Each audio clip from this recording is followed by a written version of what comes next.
თუ კლასის მართვა გაქვს, თუ ლექსების მართვა ადვილია. თუ კლასის მართვა არა გაქვს, იქ წარმოუდგენელია რთული ქცევის მართვა. მაგრამ მე თუ შენ ფიზიკურად გეხები, გირტყავ, მე სიძმე. აი ხო ხდება, აი ძალიან უნდა განვასხვაო. რაზე ლაპარაკობენ ახლა სკოლა თუ რა ხდება? სკოლაში ესეთი რამე არ უნდა ხდებოდეს. ვეთანხმები არ მოხდებოდეს.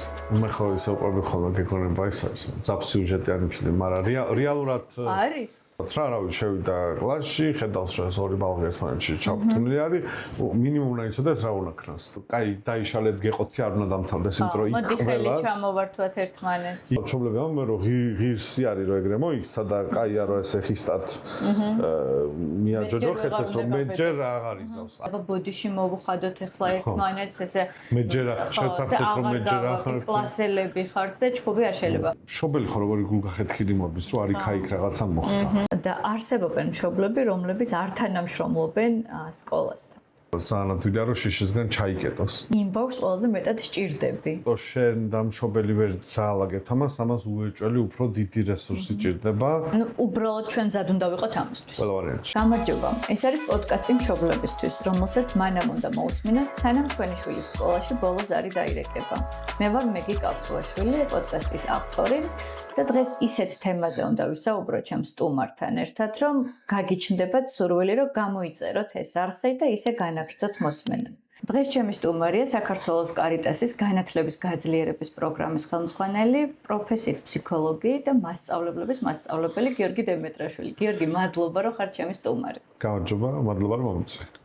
ისეთ თემაზე უნდა ვისაუბროთ, რაც მგონია, რომ ყველასთვის საინტერესოა, ვისაც რაიმე შეხება ჰქონია სკოლასთან და ბავშვებთან. უნდა ვისაუბროთ ქცევაზე, კონკრეტულად რთულ ქცევაზე და უფრო კონკრეტულად მწვავე ქცევაზე. მაგრამ ვიდრე ამ თემაზე გადავალთ, მინდა გითხრა, რომ მუშაობ მშობელთა ჩართულობაზე მასწავლებლებთან და როგორც კი მშობელს ვახსენებ, მაშინვე მათი ყურადღება გადადის ხოლმე, რა უნდა გააკეთოს მშობელმა, როგორ უნდა დაარიგოს შვილი, რომ ის სკოლაში კარგად მოიქცეს. აი ეს მინდა გკითხო, ვიდრე გადავიდოდეთ ჩვენს ძირითად სათქმულზე, რამდენად ეფექტიანი შეიძლება იყოს, რომ მშობელმა სახლში დაარიგოს შვილი, რომ ის სკოლაში მერე კარგად მოიქცეს. გაიკითხვა არის. უნდა დაარიგოს. იმიტომ რომ ეს სწავლის პროცესი ინსტიტუციური ან ბაღი იქნება თუ სკოლა, ბალღებს არ აურჩევიათ. და ხშირ შემთხვევაში უწევთ ყოველ დღე, თან დიდი ხნის განმავლობაში ისეთ დაწესებულებაში სიარული, სადაც რაღაცებს უავალებენ, რაღაცებს უთხოვენ. შესაბამისად უწევთ ძალიან ბევრი ენერგიის დახარჯვა იმისთვის, რომ მიყვნენ ამ დადგენილ სტანდარტს და რუტინას. და მის გარშემო კიდე ორი მხარე არის, ხო? ანუ მშობლები, რომლებიც ეუბნებიან, რომ იქ უეჭველი უნდა წახვიდე, ანუ სხვა არჩევანი მაინც არ აქვს და იქ რომ მიდის მასწავლებლები, რომელთა ამოცანაც არის, რომ ამ ბავშვს რაღაცა ასწავლონ. და ბალგი ერთადერთი რითიც გამოხატავს ეს შეეული არ შეუძლია დაიღალა თუ არ დაიღალა არის ქცევა. და შესაბამისად ესეთი სურათი ლაგდება ხო? მასწავლებლის მხრიდან რო შევხედოთ, რომ მე ბევრი ბავშვი მყავს ერთად, ხო? ეხლა წარმოიდგინე კიდე ჯგუფი რო ყავს ბავშვების. ვალდებულება მაქვს რაღაცეები ვასწავლო და ყველას მოლოდინი ეგ აქვს და სკოლის მიზიაც ან ბაღის მიზიაც ეგ არის რაღაცეები ვასწავლა. და თუ რა მიშლის ხელს, მიშლის ქცევა, თან ერთი ბალღის კი არა, ბევრის. თან ერთმანეთს აყვნენ, ხო? ეგ ხო დაუწერელი კანონია, რომ თუ მეც და შენს რაღაცისგან თავის არიდება მინდა, შენ გაბედე და რაღაცა დაიწყე, მეც უნდა აკვე, იმიტომ რომ ჩვენი საერთო ინტერესია, ამას ბალღები ხშირად კი არ თანხდებიან, სადაც კი არ გროვდებიან, განსაკუთრებით არა, გროვდებიან ხოლმე ზედა კლასებში. მაგრამ პატარები რო ავიღოთ, აი ბაღის ბალღები რო ავიღოთ და პირველ კლასელები რო ავიღოთ, ეხლა სადაც არ თათბირობენ, ეხლა ჩვენ მათიას ძალიან ბუნებრივი ამბავია. მე თან რაც უფრო იწაფებიან, ხდებიან, რომ თუ იმანაურია და მე შევყევი რა, მე რა, თენგომ დაიწყო და მე უბრალოდ იქვე ვიყავი. ხო, ბევრი ამბავი, მაგრამ სად მივდივართ, ხო? ის რომ მასწავლებლები ამ ქცევებს აღიქვენ როგორც ხელის შემშლას თავისი ძირითადი ფუნქციის, ანუ სწავლების პროცესში, ოკეი, ბუნებრივია და გასაგებია. ის რომ ამაში მშობლების დახმარება უნდათ, ეგეც ძალიან ბუნებრივია. უბრალოდ როგორც ეს ყველაფერია ბუნებრივი, ასევე უნდა ზუსტად უნდა ვიცოდეთ ესეთი რაღაცა, რომ წარმოიდგინე ხა, კაი, პირველ კლასელი ბალღი ბაღს შევეშვათ. რა დარიგება ან რა რჩევა უნდა მიცეს მშობელმა ან დილას ან საღამოს კარგად მოქცევაზე. ხო. ბალს, რომელიც იმ მომენტში მაგას გაიგებს, ეგ კი არა, მის ინტერესებშიც აესო დედა არ გაბრაზდეს ან მამას არ ვაწყენინონ რაღაცა და იმ მომენტში გაგიგებს, მაგრამ ეს ყველაზე კაი ვარიანტი რა ვიყოთ. ის კი არა, რომ ეს სკოლაში არ მინდა საერთოდ დრას მელაპარაკებთ, რა, აი ბალსაც ესმის სიტუაცია რა და შენ რო დილას უთხარ რა მოდი დღეს ნაზიდე მასწავლებელი არ გავაბრაზოთ, გეთანხმება არც მაგას არ უნდა, არც მაგის ინტერესშია, რომ ის მასწავლებელი გაბრაზებული იყოს. და პირობითად რაღაც ქცევა არის რა, მოიცათ რა ვიცი, ან ღიღინებ, ან პასტავს ღეჭავ, ან რაღაც მოგეთ რაღაცა. ხო. დედა მეუბნება რომ რაღაცა არ გააკეთე, კიდე კაი ვარიანტია, თუ ზოგადად მეუბნება რომ ცუდად არ მოვიქცე. პატარა ბავშვებში მაგის იდენტიფიკაცია კიდე უფრო რთული არის, იმიტომ რომ რა მოვიქცე, რაღაც ცუდი რა მოვიქცე რა, დავიღალე და ფეხზე ავდექი რა 2 წამი რა შემილია ან ამოვიღე საჭმელი და შევჭამე გაკვეთილი. ხო, აი, რაც უფრო პატარებიან ბალღები, მით უფრო ბუნებრივ თავის იმპულსებს მიყვებიან, ვიდრე გარკვეულ დადგენილ შეთანხმებებს, ხო? ხო, და წარმოიდგინე, სულ რომ ეთანხმებოდეს ბალღი ამ ყველაფერს, თან ეხა მან თხორას ვიყენებთ ხოლმე, რომ ან მეწყინება, ან ხო, დამონათება მოყვება ამ ყველაფერს და ოკეი, მაგით შეიძლება მივიდეს ბალღი გაკვეთილზე, მაგრამ ეხლა წარმოიდგინე, ოკეი, პირველი გაკვეთილი, მაგრამ ხა მანამდე ვსლაპარაკობდით, რა უკრავით, პირველის ნახევარია, ცოტა უკვე მომშივდა, აქამდე ეგ რაღაცა ალაგ-ალაგ მახსოვდა დედამ რაც მითხრა. მაგრამ ხო, აი პირველის ნახევარზე როგორ უნდა გამახსენდეს ეხლა რომ ნათია მასწავლებელი რაღაცაზე არ უნდა გავაბრაზო, როცა მშია ან დილას. როცა მშია, ან შეიძლება არ მშია, მაგრამ ეხლა რაც გასაკეთებელი აქ ბოლომდე ვერ გავიგე. მაგრამ რო ვიკითხო როგორ გავიგეო, ეგეც არ ვიცი, იმიტომ რომ სხვა შეიძლება მითხრას რომ რა ვერ გაიგ. მოკეთ ერთია რომ შეიძლება უკვე აღარც მახსოვდეს რა მითხრა დედა, მეორეა რომ ნაწილობრივ კი მახსოვს, მაგრამ ეხლა კონკრეტული აქ და ამჟამად გაჭირვება უფრო მაღალია.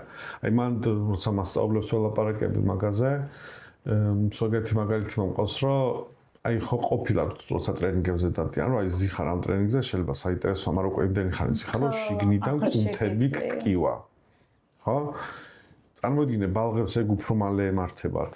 და 12 წელი დადიან სკოლაში. ხო, გამოსავალიც არ როდის მორჩება ეს ყველაფერი, ეგეც არა აქვს. ეხლა წარმოიდგინე იმ შემთხვევაში ეს იმპულსი, ეს შინაარსობრივად იყოს, შეიძლება იყოს ან თავის არიდება, ან არის ნებისმიერ რაღაცა ვიღოთ. ის იმპულსი უფრო ძლიერია იქ და იმჟამად, ვიდრე მანამდე შე რომ რაღაცა დამარიგე. ხო, ანუ ესეც ისეთივე ბუნებრივია, როგორც მასწავლებელი. და ყველა ვარიანტში ეგიგებს. აი მაგის თქვა მინდა რა, უერო ვარიანტში იმ მომენტის იმპულსი მოიგებს, ვიდრე მე რომ დედა შემპირდა რაღაცას. ანუ რაც უფრო პატარებიან ბალღები, იმპულსური ნაწილი. იმ მომენტში რაც გასაჭირი მაქვს, ის უფრო მოიგებს. ეგ დადებითზეც მუშაობს და უარყოფით ქცევებზეც, მაგრამ იმ მომენტში ეგ უფრო მოიგებს, ვიდრე დედამ რომ მითხრა. მაშინ მასწავლებელი გვისმენს და გვეკითხება, რომ აბა რა გავაკეთო? ანუ თუ მშობლის დარიგებაც არ ჭრის. ხო, ეხა იმის თქვა კი არ გვინდა რომ ეგ უბრალოდ არა ეფექტური ნაწილია. უბრალოდ ვამბობთ, რომ თანაბარი პასუხისგებლობა გვაქვს ჩვენ დიდ. ყველა ვარიანტში მაინც ჩვენ დიდებს გვაქვს პასუხისგებლობა ამ ბალღის ქცევის მართვას. უბრალოდ ერთის მხრივ თუ მასწავლებელი ვარ პირველი უეჭველი ჯობია მშობელს ზუსტად დაუკონკრეტოთ სად გვაქვს სირთულე და რაში გვჭირდება დახმარება, ვიდრე ზოგადად გაატანო სიტყვა რომ მიხედე. ან კლასის ჩატში დავწეროთ რომ დაარიგეთ ესენი, ხო? ხო, იმიტომ რომ ეგ ძალიან ზოგადი იქნება და ნაკლებ ისეთი იქნება. აი მაგ თანამშრომლობაში კიდე რას უგულისხმობ, ხო? რაღაცა ქცევები უეჭველი სახშიც არის ხოლმე მსგავსი, რაც არის კლასშიც. სახში შეიძლება რაღაცა უნდა ჭამოს, რაც არ უნდა. როგორც იგივეა, რომ რაღაც უნდა გამოწერო, რაც არ გინდა, ხო? რა ვიცი, ძილის დრო მოვიდა, უეჭველი ეკუთვნის ძილის დრო, მაგრამ შენთან ვაჭრობას იწყებს ან ჭინჭყო. მოგეთ თავის არიდების მომენტები შეგვიძლია დავიჭიროთ ორივე მხარეს, რომელიც შინაარსობრივად შეიძლება სხვადასხვა, მაგრამ დედა არსი ერთი არის. ბალღმა რაღაც უნდა გააკეთოს, რაც არ უნდა. Okay? აი აქ უკვე მშობელმაც და მასწავლებელმაც შეიძლება ეგ დაიჭირონ, აი კაი, ეს როცა არ უნდა შენთან რას აკეთებ, იმისთვის რომ მოანდომო, ან უფრო რთულ სიტუაციაში არ გადაიყვანო ეს სიტუაცია პირველი არასმერე. თუ ორივე პოულობს, მაგალითად შეიძლება იყოს რაიმე სიტყვები, რომელიც ბალანს ეხმარება, რომ არ მოანდომოს, ან შეიძლება სიტყვებიც არ იყოს და შეიძლება დრო იყოს. ანუ გასაღები უნდა მოხდეს. აი, ნახე ხო, თანხვედრაში რა შეიძლება აღმოჩნდეს, რომ სიტყვა კი არა ხელს რომ დაადებ ცოტა ხანი, რომ შეხედავ და ეტყვი, რომ აი 2 წუთში გავაგზავნოთ. მშობელიც იგივე, ხო? აი, ეხლა არ ვიძინებთ 2 წუთში დავიძინოთ. აი, უცებ დაამთხოვენ ორივე მშობელიც და მასწავლებელიც რაღაცა საერთოს, როცა ბალანს რაღაცა არ უნდა და შეიძლება აღმოაჩინო მაგალითად მასწავლებელმა, რომ მშობელი გეუბნება, რომ აი ამ დროს თუ ხმას პირიქით დაბლავწევ, ახლოს მივდივარ, უფრო მიჯერებს, მაგრამ თუ უფრო უძაბა, უფრო მიძაბავს. და ეს თანამშრომლობა არის ძალიან მნიშვნელოვანი. პირველი მაქედან იწყებ რა, რომ ხომ არ ვაკეთებ ჩვენ ორივე რაღაცას.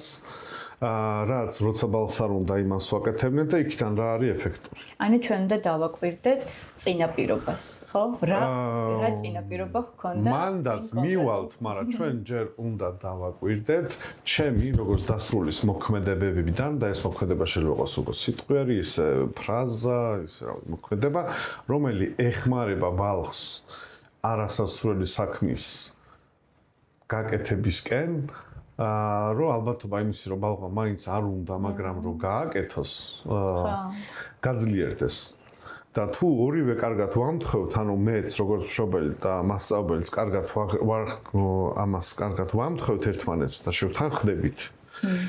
უკვე ძალიან გვეხმარება რომ ბალღიც წარმოვიყალოთ იქითკენ, ხო, რომ არა, იმიტომ რომ შეხედო სასწავლო პროცესი იპოვი საერთოს სახლის აქტივობებთანაც, სადაც რაღაცა ან არასასურველი უნდა გააკეთოს ბალღმა, ან რაღაცა რაც კი შეუძლია რომ გააკეთოს, მაგრამ ბევრი ძალის ხმევა ჭირდება რომ გააკეთოს.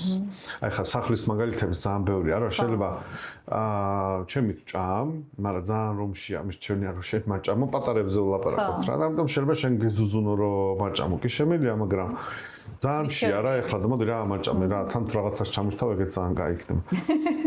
და სკოლაში შეიძლება რა ხო შეიძლება მაგალითად უცებ მე და შენ რო ვილაპარაკოთ როგორც შენ მშობელმა და მე მასწავლებლად უცებ აღმოაჩინოთ რომ თავარია დავაწყებინო და მე თვითონ აკეთებს. და ორივე შეიძლება მაგაზე შევთანხმდეთ რა რომ მოდი უბრალოდ კი არ ვეტყვი რომ ამოიღე ხა და ორიანი გამოწერე. რახან სახში მე ერთხელ მაინც თუ დავაჭერინე ჩანგალი და მე თვითონ აგზელებს, ეგემა მე შენმე მითხარი, მე მასწავლებელი მივედი, პირველი გამოვაწერინე, მეორე გამოვაწერინე, უფრო ბანალურს გეტყვი. აი ძალიან ბევრი ბალღი პირველ კლასში აიგრავა, ყველა მასწავლებელს ურჩევ დააკვირდეს. მთელი პროცესია როგორ იკარგებიან ჩანთაში. და აი შეგიძლია ეგრევე დაინახო ბალღები როგორ განსხვავდებიან ერთმანეთისგან. მაგალითად რო იტყვი რომ ამოვიღოთ რავი ქართული ზრეული. შეიძლება იყოს ბალღი რომელიც მიტრიალდა გახსნა ამოიღო რეული დადო. იყოს მეორე ბალღი რომელიც მიტრიალდა, კი გაიგო რომ რაღაცა ამოსაღები, მაგრამ რა აქ ამოსაღები არ ახსოვს, ამიტომ იქ ჩანთაში იყურება. რაღაც საინტერესოს გამოედო, ხო? ეგ მესამე ბალღია, რომელიც კი მიტრიალდა, მაგრამ აი ეს ვინ ჩამიდო და იპოვა რაღაცა რაც მანამდე იყო და იქ შეიძლება იქ ჩაიკარგოს რა. და შენ სულ ორი წამი გჭირდება მასწავლებლად. სულ ცოტა შეხედო რომ ეხლა რა ეტაპზე არიან, იმიტომ რომ ბალღები სხვადასხვანაირები არიან. მაგრამ არის რაღაც ერთი, რაც ბავშვისთვის დამახასიათებელია მისი განვითარების ფაზებიდან გამომდინარე და ეს არის შუბლი. და ალბათ ეს არის გასაღები, რომელიც უნდა ვთქვათ მოკლედ, მაგრამ მაინც რომ რატო არიან ბავშვები იმპულსურები და რატო იმიტომ რომ არიან ბავშვები. კი, ძალიან კაი რაღაცასო. ვითომ ეგ ბუნებრივია, მაგრამ ეს სწავლის პროცესი ადვილი არ არის, თან როცა სისტემური არის. ხო, აი რას ვამბობ, ხა ერთ-ერთზე უმეტესობა ბალღებს დაითანხმებ, რომ რაღაც ტემპი იპოვო და გააკეთებინო რაღაცები, რაც გამოწვევა. მაგრამ შენ რო ერთი ხარ და ბალღები ბევრი არიან, ეგ უკვე სხვა ხელოვნება. ანუ მასწავლებლო საერთოდ მე მგონია რომ ერთ-ერთი ყველაზე რთული პროფესია, სხვა პროფესიას არ ვერჩი, მაგრამ ძალიან რთული პროფესია იმ მხრივ რომ ემოციური რესურსი შენი ბევრი იხარჯება, იმიტომ რომ ემოციების გარეშე არავინ არ გამოყვება. მეორე რომ სულ გეცვლება დინამიკა, საათობრივად კი არა წუთობრივად. იმიტომ რომ შეიძლება მანამდე რაღაც კაი საკეთებდი ბალღებთან ერთად და მოყვებოდნენ და შენს ბედნიერი იყავი და ეგენის და მე ვუთხარ რომ ამოვალაგეთ ახლა ი გამოუწეროთო და შეიძლება აი 20 ეშმაკი პატარა ეშმაკუნა პრობლემით მანამდე იყვნენ ანგილოზები ხო ხდებოდა შენ ტვინისთვის ძალიან ძნელია ხა shift გადართვა ხო რომ აი აქამდე ყველაფერს კარგად აკეთებდით რავი ყველას გიხაროდათ და რავი გაზაფხული და უცებ სუსხი დაუბედურება წამოდი ხა ძალიან ძნელია გადასართვა ან შეიძლება სექტემბერში დაგიბრუნდეს სხვანაირი ეგ რა არის ეგ კი არა დიდი არდადეგებისფერი რა ვიცი ერთკვირიანი გრძელვადიანი არდადეგებისფერი მოვიდნენ და ვეღარ ცნობ ხო ან კიდე უფრო უარესი ავიღოთ ხო მიყვები ამ ბავშვებს კარგად ხართ მაგრამ ეს გადატეხსასაკისე შემოიპარა და ისე ვერ გაიგეთ როდის დიდი ამბავია ხო აი რო შეხედო მასწავლებლობა ამ კუთხით რო შეხედო გამოწვევებით სავსე. ძალიან. მოდი ახლა ვილაპარაკოთ რთულ ქცევაზე. აი, მოდი ჯერ ვთქვათ რთული ქცევა. აი, მანამდე ეს შუბლი ძალიან კარგად დაიწყო, მე გამეცდა. კაი. მაგრამ კი, რა გადაგვარჩენთ ჩვენ როგორც მასწავლებლებს, იმისგან რომ ემოციურად ძალიან არ გადავიწვათ. პირველი ზუსტად აი საიდანაც წამოხედი, რომ ეს არის ბალღი ისე უხეშად რო წარმოვიდი რომ მის ტვინში არის აქეთ ესეთი დიდი მინდა არ მინდა აქეთ არის შეიძლება არ შეიძლება ხო რაც უფრო პატარაა ბალღი მინდა არ მინდა უფრო დიდია ანუ იმპულსები სიტუაცია უფრო დიდია შეიძლება არ შეიძლება უფრო პატარაა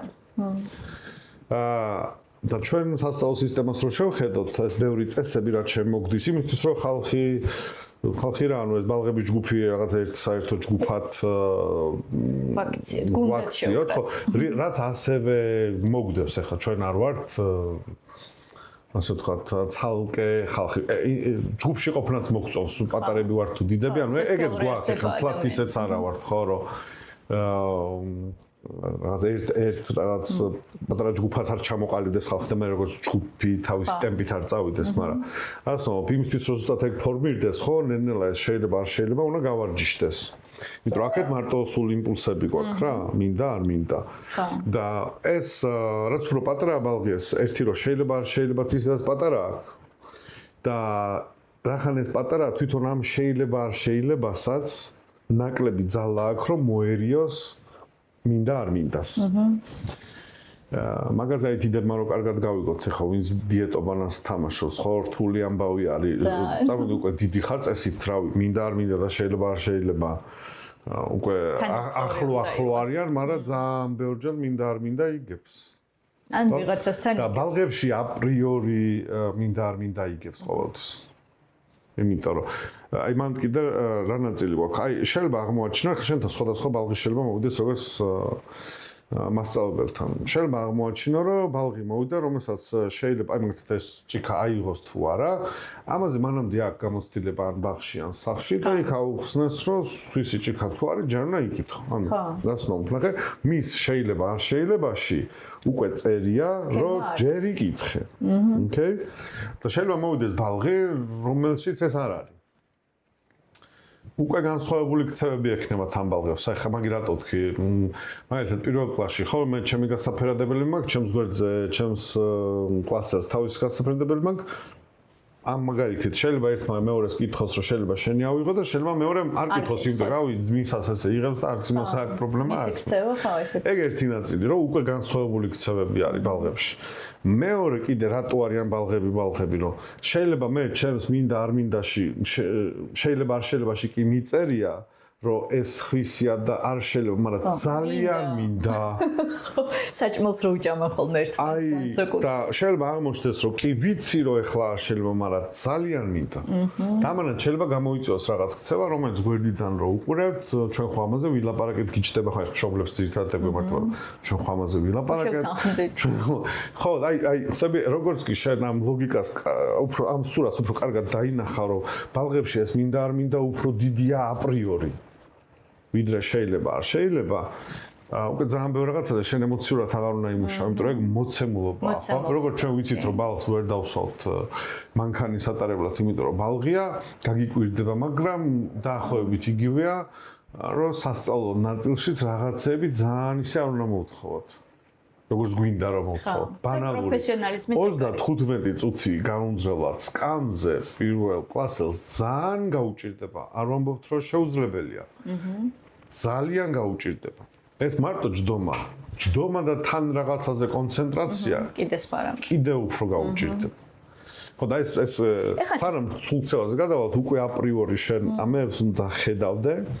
იმიტომ რომ ჩემი გამოცდილებისაც და სხვების აი მასწავლებლების გამოცდილებითაც ჩვენ როცა რთული ქცევის მართვა გვინდა ამ ბალღების შეიძლება არ შეიძლება ველაპარაკებით. და არიან ბალღები რომლებიც მაგას იგებენ თუ არ შეიძლება მაგრამ ძალიან რო უნდა ძალიან ვარ უნდა ეს მაინც უგებს და მე ორ მაგად გაჭირვებულები არიან ბალღები. რამდენი ბალღია რომელიც შეკპირდა რაღაცას მაგრამ ბევრი შანსი უნდა მისცეს. ძალიან გაუჭირდა ვერ შეასრულა და უკვე ორმაგად ამბავია. ერთი რომ ვერ გააკეთა ეს ადგილ. მეორე რომ შენ რო შეკპირდა. გიორგი, აი იცი რა მითხარი, მე არ მესმის, როგორ არ ესმით იმ ადამიანებს, ვინც სკოლაში მუშაობს, რომ ბავშვები არიან ბევრნაირი, ყველანაირი, იმდენნაირი, რამდენი ბავშვიც არის და როგორ შეიძლება იყოს არაპროგნოზირებადი ის, რომ ზოგიერთი ბავშვი ცუდად იქცევა. მაგი მოდის სხვანაირად მოვყვეთ. პირდაპირ შეგვიძლია ვერ ვთქვათ, რომ არ ესმით, მაგრამ მასწავლებელსაც რო შეხედავთ. ხო. მასწავლებს აქეთ ხარეს აქვთ ის, რომ ოკეი, ჭრელი ბალღები არიან და აქეთ არის, რომ ამ ჭრელ ბალღებს რაღაცა უნდა ასწავლოს. ხო, სტანდარტში. და სისტემა შენ ყოველთვის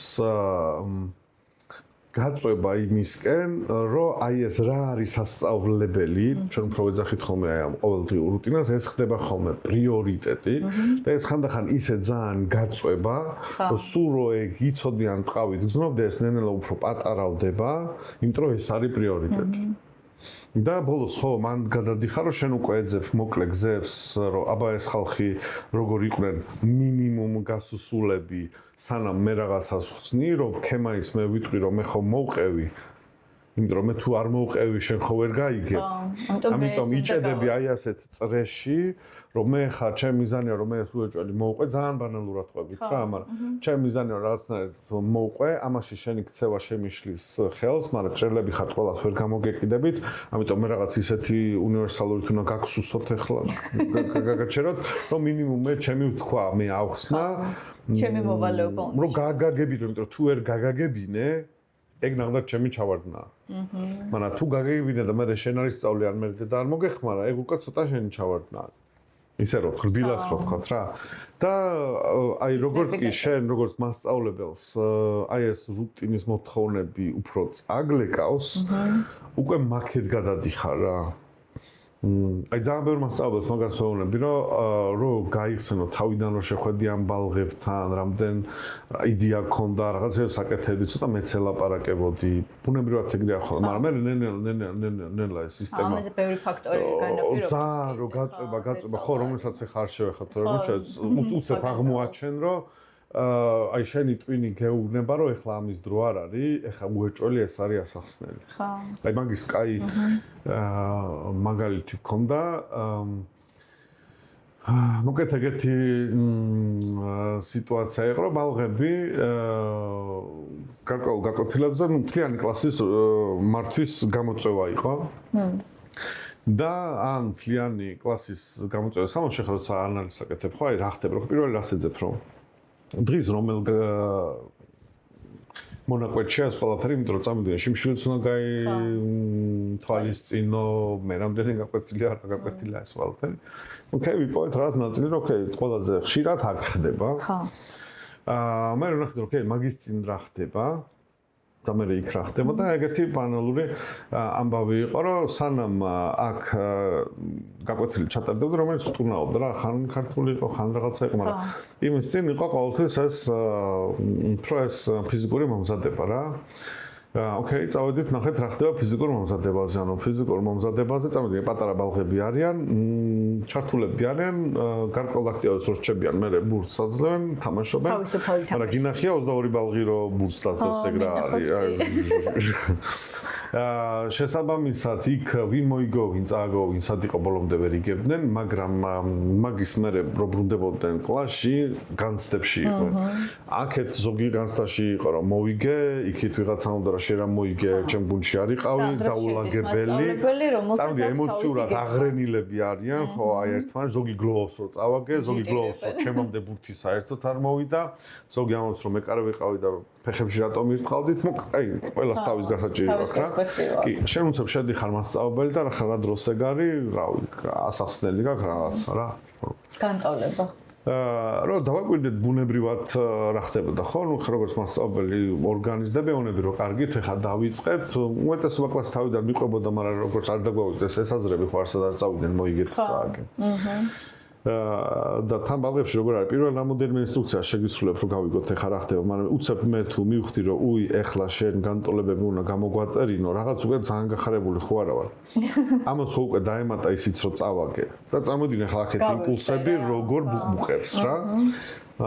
და სადღაც კაი 7-8 წუთი მიდიოდა იმაზე რომ მობილიზდით, გავიგე რომ გაჭირება ქონა, მაგრამ უფრო იყო იმას დავაზე რომ ვეღარ გადმოეწყო კლასი რა, ხო.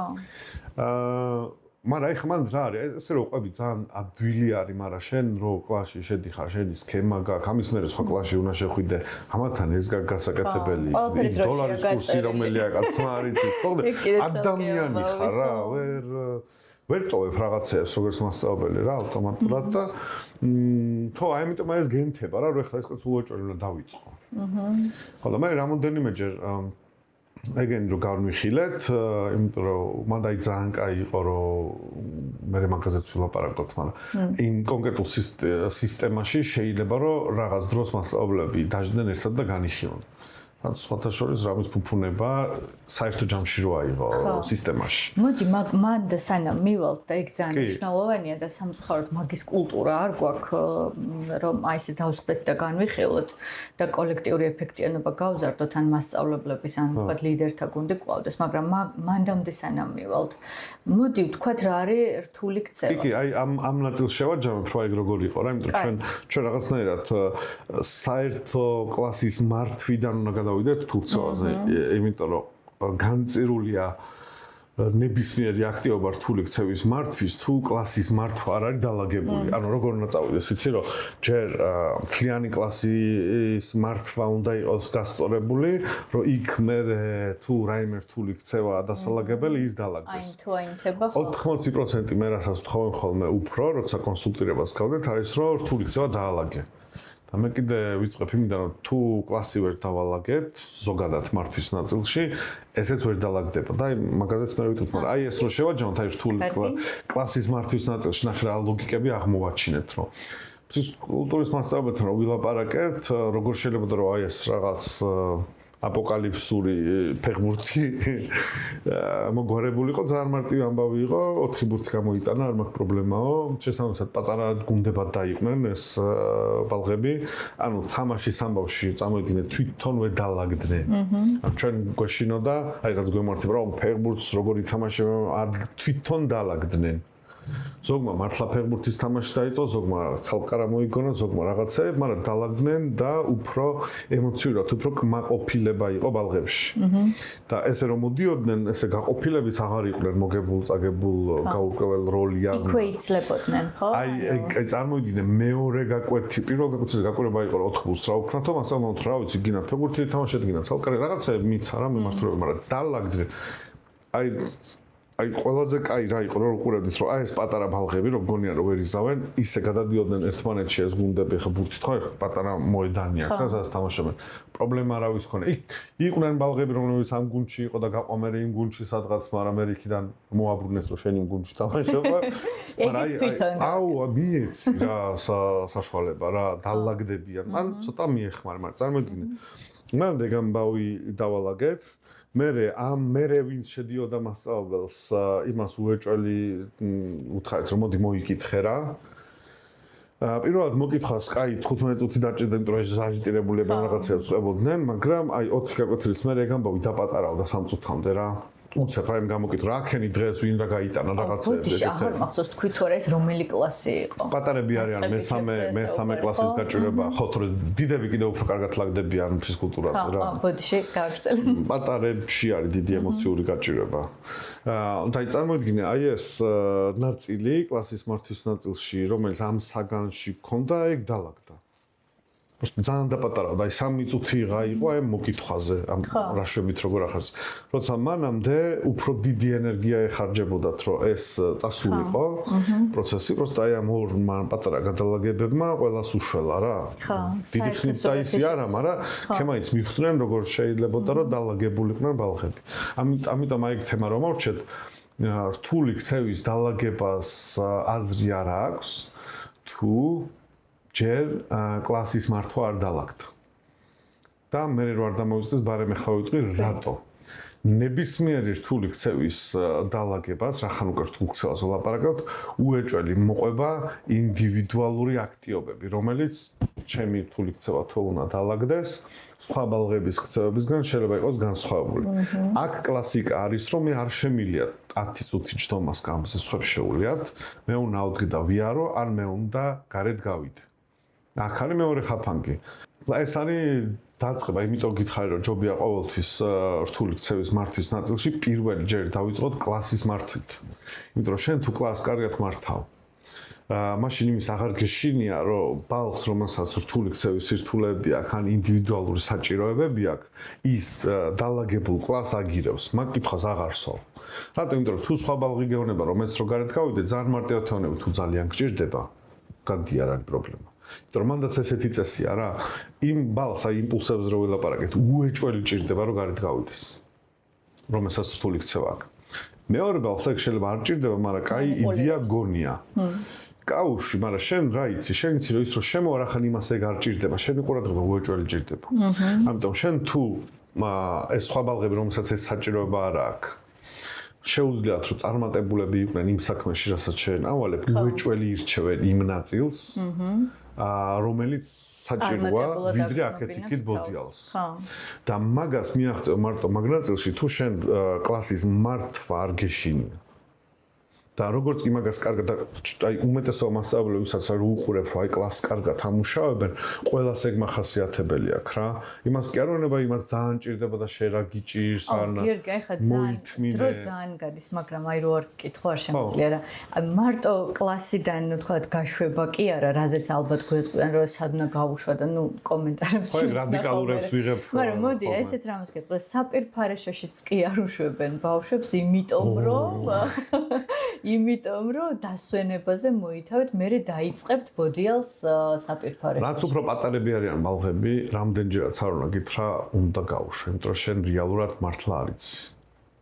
უკუღმაგეთ. ხო და ხო არის ეგეთი თუ აღმოაჩინე, რომ შენი კლასის ბალღები ძალიან ხშირად გადიან გარეთ, უკვე შენ უნდა დასვა კითხვა, სულ რო იცი რომ არ უნდა.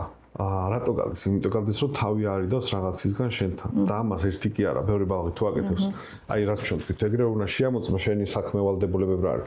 რამე ისეც ხო არ ვავალებ, ერთადერთი რაც იპოვეს გზა არის, რომ სადმე გარეთ გავარდნე. რატო ამას მაგას? იმიტომ რომ პატარებში კი შეიძლება რომ იყოს ეგ არიდება, მაგრამ წარმოიდგინე რამხელა რისკის ქვეშ აყენებ რას? მართლა მინდა ვერ ვითმენ და რაც ორ პატარა ბალღები არიან, მით უფრო უჭირთ ხოლმე ეს დაახლოებით ახლა ყველა დიდებმა ვიცით რამდენი ხმელში რაღაცა შეგვიძლია მოვითმინოთ. ხო, ბალღებში ეგ უფრო რთულად არის. ნაკლებად კონტროლირებული. რთულად არის, კი. და შენ წარმოიდგინე რამხელა ტრავმა შეიძლება მიაყენო ბალღს. და ხო არის ეგეთი შემთხვევები. რამდენიც გინდა? რამდენიც გინდა ახლა ვარო უფრო მასიურად, მაგრამ რასო? წვავი არის ეგ შემთხვევა. იმიტომ რომ მე რა სირთულეების შეიძლება რომ ბალღს შეექმნას და მე შენ და მე მშობელსაც აი რატო კითხვა რო დასო. როცა თუ ნახულობ რომ მართლა ბევრი გადიან, დასვა კითხვა, მე ხო არ ვაკეთებ რაღაცას. ეს რო გარბიან ჩემი გაკვეთილი. ხო, ეს თავის არიდების ფუნქცია თუ აქვს ამ ქცევას. მე რამით ისე ძალიან ხო არ ვტვირთავ რომ ამ ხალხს ეს ჭირდება. ან კიდე არის ხოლმე ჩვენ მქონია ეგეთ რაღაცეების და უცებ აღმოგვიჩენია რომ გაკვეთილის განმავლობაში პირობითად არც ერთხელ მასწავლებელს არ უკითხე, განსაკუთრებით აი პირველ მეორე კი არა, მერე გაკვეთილებზე რა. რომ ხო არ გინდა დასვენება 2 წამი გაკვეთილზე. ხალხი არა, ბალღები არიან რა, წარმოიდგინე. შენამდე 4 გაკვეთილი ქონდათ, რავი, 5 წუთიანი შესვენებებით, უკვე შენი გაკვეთილი არის, წარმოიდგინე. აუ, იცი რამდენი ჯერ მიფიქრე, აი წარმოიდგინე რა. просто რო კითხო. ყველა კი ვიყავით ახლა ამ სკოლაში, მაგრამ მაშინ ხო ესე დონეზე ვერ ვაანალიზებდით ამ ყველაფერს. აი წარმოიდგინე, დღეში 6 ჯერ ერთი და იგივე რაღაცა იწყება. კი. მარტო ეს. ჩვენი twin ისეთი კარგად კარგი დიზაინით არის მოწყობილი მხრივ რომ დავიწყებაც გვაქვს და ეხლა შენ სულ ყველაფერი რო გახსოვდეს რაც გადაგიტანია სკოლაში მე თვითონ ეხლა სხვანაირად ვილაპარაკეთ ანუ საერთო ჯამში რო გადავრჩით ეგ გავიგე მაგრამ რა გვიჯდებოდა ეგ ბევრს არ გვახსოვს და კიდე კაი რო არ გვახსოვს მაგრამ ეს ტუალეტის გასვლის ამბები ეგენი იმდენად მძიმეებია რომ ეგენი გვახსოვს თორე ხა რამდენჯერ ჩემთვის მასწავლებელს დაუკვირებიან მე მისთვის ნერვები მომიშლია არავის ხელთა ჩამხებია იმ მომენტში ძალიან მწვავე იყო და ალბათ მიწამის კდებოდა მაგრამ ეხლა ოკეი ვარ ეხლა გადაიტანე და ნუ ინელებ ხო მაგრამ ხო არ ნუ რატო ხო ეგ რესურსიც აქვს ბალღებს ანუ ბალღიც ახლა სიალოს უსწავლოს ბევრჯერ ეთყება მაგრამ დგება და მაინც სწავლობს ხო ანუ ეგ გვაქვს ანუ ბალღებში ეგ არ უნდა გვეშინოდეს რომ ვაი არ დაეცეს აუ დაეცემა ყველა ვარიანტში ესე იგი სასტიკები არიან რომ ამბობთ ხოლმე მაგრამ მიმტევებლებიც არიან ხანდახან მინდა ხოლმე რომ გინდა მშობლები გინდა მასწავლებლები ბალღები რა რუტინასაც გადიან ეგრე გავაწარო და რამდენი გადარჩება ცოცხალი ვნახოთ და როგორ დიდობაში ხო იგივე რო გაიარო ერთი დღე რომ მთელი ის გავატაროთ რა ქვია მაგარია 5 წუთი რო დავასრულო რაღაც სოციალური ექსპერიმენტი უნდა გააკეთო კარგად არ დავთვალე აი რა ვინც ყოფილა ტრენინგებზე არ გქონია ეგეთი ტრენინგები რომ უკვე კანი გკივა და სხეულს როტოვებს აი ბალღებშიც იმდენი შემჩნევია პატარებში რა გარეთ რო არ უშვებენ მაგრამ აი სხეული რო აქ დარჩა და წავიდა უკვე ბალღი გარეთ არის რა მაგასთან რაღაცო აწვალებ აიას გამოწერაზე აღარ არის შენთან ეგ ბალღი და რატო ხუთი ხაზი გამოწერე დ პირველ კლასში დ და ხუთი ხაზი მან არის ხშირად მე რასაც მისვამ ხოლმე მოსწავლე აბა მე როგორ მოვასწრო მასწავლებლად და მე მან სულ მაგას ვეუბნები რა რაც ერთმა ძალიან კაი მასწავლებელმა მითხრა რა როგორც შეჯამებათ რომ მე ხო დაბადების დღის ცენტრი არა ვარო ჩემთან 1 საათით მოვიდეს ბალღი ეს ბალღები მე მთელი წელი მყავს ამიტომ დღეს გაკვეთილი ის არ წავიდა როგორც არ წავიდა ერთის ხრივ არ უნდა მანერილობდეს იმიტომ რომ ოკეი აი მაგ გამოწერაზე რა ბიჭო დღეს ორჯერ გამოვაწერინა ხვალე შეიძლება თვითონ გამოწერონ 8 ჯერ მე შეიძლება ისევ ერთხელ გამოწერონ ხო მე ყოველ ჯერზე 100 ჯერ ხო უნდა გამოვაწერინო იმიტომ როგორც კი შენ თავში გაქვს რომ დრო გაქვს რა და არ გიჩვენია რომ ამერთან ესე გაყვე ვიდრე ეს დაიგდორიო ეს და ყოველ ჯერზე პირჯვარი იწერო რომ ეხლა აქ 45 წუთი გავძრო წარმოიდგინე ეგ რა მაგიტომ მესმის ანუ რთულია მასწავლებლების ძალიან ბევრი არის პროფესიული გადაწვის ფონზე რომ აქ აუ რამდენი ხსნენია როცა რომელიმე ბალღი ან ბალღები გააცდნენ და პროსტა რო ხარია მასწავლოს ყველა მე მქონია ეგრე ბავშვებთან ერთადაც ამბობენ რომ აი დღეს კარგად ვართ ის რო არ არის მე მქონია ეგრე რა პრობლემა არის გიორგი გადავიდეთ რთულქცევაზე წარმოიდგინე ჯერ ხარ რაც ვილაპარაკეთ რა არის რთულქცევა ანუ ხო არა გარეშე ციგნებში წერია მე ძალიან მომწონს არის ფიქრო რომ არ მომწონს უბრალოდ წარმომიდგენია ეხლა რთულქცევაზე რომ გადავალთ იქ რა იქნება იმიტომ რომ ბავშვური სიცელქე და რთული ქცევა რითი განსხვავდება ერთმანეთისგან კაი კითხვა არის თვითონ რთული ქცევის განმარტების ამბავიც მოგვეხმარება მაგ ამბავში, იმიტომ რომ ყველა ქცევა რასაც ბალღი აკეთებს რთულად, შეიძლება არ ჩაითვალოს, რატომ შეიძლება მე რაღაც წესებს შეთანხმებას კლასისას ვარღვევდე, მაგრამ ბალღობის გადასახედიდან და ასაკიდან გამომდინარე ძალიან ნორმა იყოს. ხო. ძალიან ნორმა. მაგალითად, რა ვდივარ ცოტა ხანი ვიარო, მაგასაკის ბალღისთვის ოკეი არის, თუმცა მასწავლებლმა შემოჩნდეს რომ ხელი აი ხშირად ირევა ხელი შემშლელი ქცევები და რთული ქცევები განმარტებაში ერთმანეთისგან რა. და რთული ქცევის ამბავი რა არის? ნახე, ეს ქცევა უეჭველი ხშირად უნდა მეორდებოდეს, ან გარკვეული ინტენსივობა უნდა ქონდეს რაღაცა და ეს ქცევა ან ბალღს უნდა აყენებდეს გარკვეულ ზიანს ან მას უნდა აფერხებდეს საზოგადოებაში ინტეგრაციაში. აი ისე რა ვიყოთ, მაგალითად აი ყვირილი რა ვიყოთ, ხო? შეიძლება ჩემთვის აი ყვირილი ძალიან ისეთია, ძალიან ბევრ ბალს ღიღინი ჭირდება ხოლმე, სანამ რაღაცეზე მუშაობენ. ხო, თავისთვის. ხო? მაგრამ კლასში ახლა 20 ბავშვმა რო იღიღინოს, უკვე პრობლემა არის, ხო? აი მან მივდივარ, თუ ნახულობთ, რომ ეს ღიღინი ამ ბალანს ეხმარება და მას შეუძლია ამ ღიღინის კონტროლი, უბრალოდ ჩვენ ხვდებით, რომ ღიღინით დამატებით სტიმულირებას აკეთებს, რომ იყოს task-ზე ორიენტირებული, ვიტყოდით, რომ okay, come on, ეს ეხმარება, ყველას გვაქვს ეგეთი რაღაც. ძალიან რო იღლები ირწევი კიდეც, თქოსაც იპუწაო, რა ვშიდათ ეს რაღაცას აკეთებ, რაღაცაზე კონცენტრირებული იყო. მაგრამ შეიძლება იყოს ისე ღიღინი, რომელიც იწყება იქამდე, სანამ მაგიდას აგიყირავებ. მაგეთკენ უკვე უნდა იფიქრო, okay, ეგ რაღა არის, ხო? ანუ რას ვამბობ, რომ რთული ქცევის ნაწილში ფუნქციას როცა უყურებთ ქცევის და ვნახულობთ, რომ აქედან რა ხდება, ბალხს ადგება ზიანი, სხვას ადგება ზიანი, ან ეს უშლის ბალხს ხელს, რომ ხალხთან იურთიერთოს, უკვე შეგვიძლია ჩავთვალოთ, რომ კაი, რთული ქცევა არის. თუმცა აქვე უნდა ვთქვათ, რომ რახან ეს ბალღი ამ ქცევას ახორციელებს, ესე იგი რაღაცა რესურსები აქ იმაზე ნაკლები, ვიდრე მის გვერდზე მდგომ ბავშვს. რატომაც ინარჩუნებს ამ ქცევას.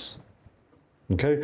ანუ საერთოდ ნებისმიერ ქცევას რა ძალიან რო დავაწრულოთ რა ორი ფუნქცია აქვს, ან რაღაცის მიღება მინდა, ან რაღაცისგან თავის არიდება მინდა. ხო.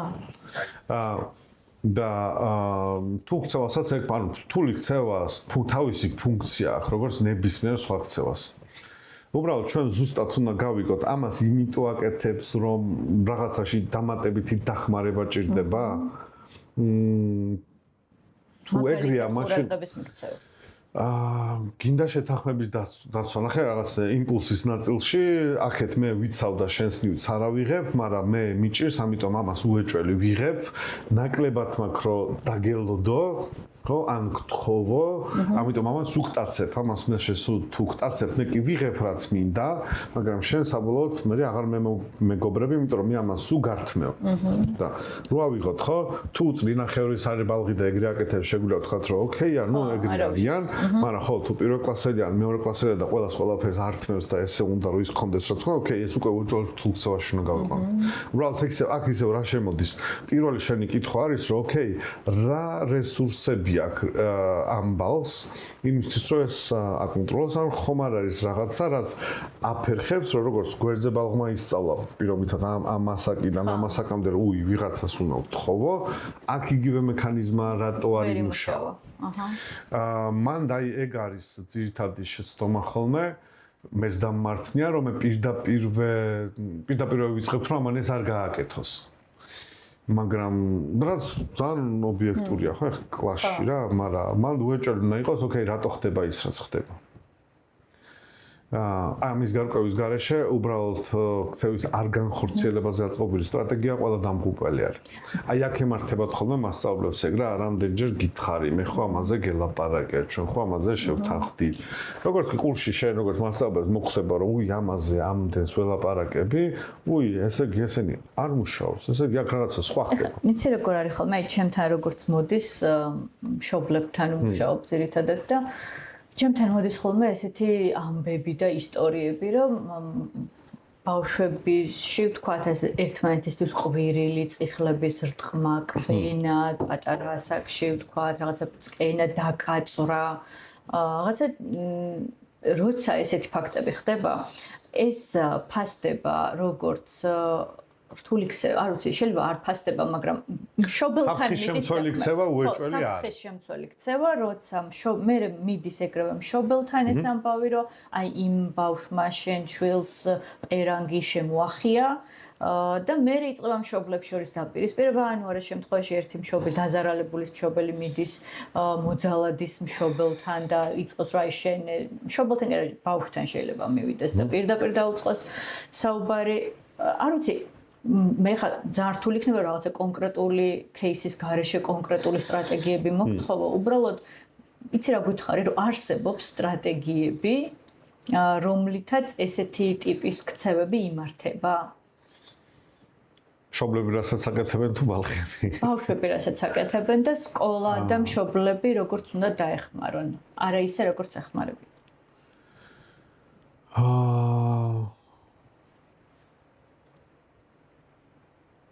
აი პირველ კლასში ხარაც ხდება ხოლმე. განსაკუთრებით ბიჭებს გვინდა ხოლმე რა ხტუნაობა, შეჯახება, ჩაბრუჟვა. რატო გინდათ? განსაკუთრებით ჰორმონებს მოვიკითხავდი. არც გოგოებში არ არის ეგ ხარ რომ უფრო ესე ცალსახად იყოფა გოგოები ბიჭებმა რა, სომო სხვანაირად დავყოთ. არიან ბალღები, რომლებისთვისაც ფიზიკური ჩართულობა, ფიზიკური განტვირთვა, ფიზიკური სასიცოცხლოდ მნიშვნელოვანია, ზარ ბალღებისთვის ეგ სასიცოცხლოდ მნიშვნელოვანია.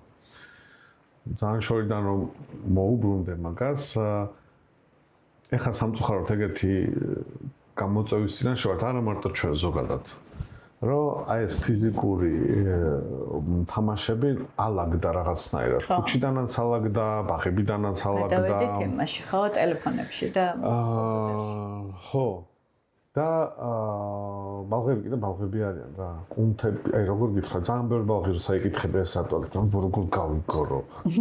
ესეთი ვარ, ესეთი. ან აი დაჭერობანაც რო აიღო, ხო, დაჭერობან შეხარი რისკიც გააქვს, მოგდევს, არ მოგდევს, ადრენალინიც არის, თავგადასავალი არის. მაგრამ აი მანდ არის ამბავი, რომ მე სულ ვეუბნები მასწავლებელს და რომ პირველად თუ მაგალითად დაჭერობანა ითამაშეს და ცუდად დამთავრდა, დაჭერობა კი არ უნდა აკრძალო, უბრალოდ რომ ნახოთ რა არ გამოუვიდა. იმიტომ რომ ხანდახან არის მართლა ერთმანეთს რომ ეჭიდავებიან, ეგეც მოსულა უბრალოდ ჩვენ ხვდებით სადამდე უნდა იყოს ეგ სხვა. ხო, ერთმანეთი არ უნდა დააზიანოს. კი, ეხლა შეიძლება მშობლებმა გამიბრაზდნენ, მაგრამ მე როცა ჩემ ბავშვს ბაღში ან სკოლაში უშვებ, იქვე უნდა ხვდებოდა, რომ იქ რაღაცეები შეიძლება რომ მოხდეს, ან გავოფლიამდე მინიმუმ, შარვალი შეიძლება გამეხეს, პატარა დაზიანებები შეიძლება მივიღო, იმიტომ რომ ეგრეა რა.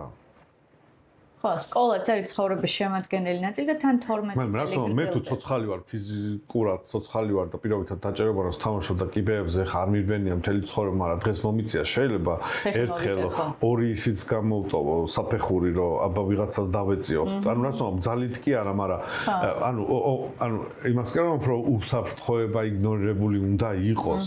უბრალოდ უნდა დავუშვა ის, რომ რაღაც ნაწილში ჩემი ბალღი ეგეთ უცნაურ ექსპერიმენტებს ჩაატარებს. ეხლა რატომ ამოფამოს ხო ყველაზე ხშირი რაც ხდება ხოლმე მშობლებს საერთოდ სად იყო მასწავლებელი, ან სად იყო ის, ან სად იყო ეს. ამ წნეხს შე როგორც კი ძალიან ზრდი, ეს წნეხი ავტომატურად გადადის ასევე სკოლაზეც, იმიტომ რომ სკოლის მხრიდანაც სკოლა სრულად თუ კარგი სკოლა სრულად აცნობიერებს იმ პასუხისმგებლობას, რასაც იღებს ამ ბალღებზე.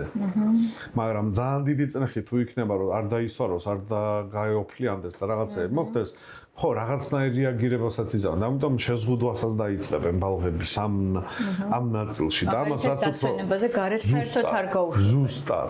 ზუსტად და ეგ კიდე ცუდად დაგვიბრუნდება პატარებში. იმიტომ რომ კიდე უფრო დაიჭიმებიან, კიდე უფრო ცოტა დრო ექნებათ, რომ უცებ 2 წუთი აქვს, 2 წუთში რამე ითამაშონ.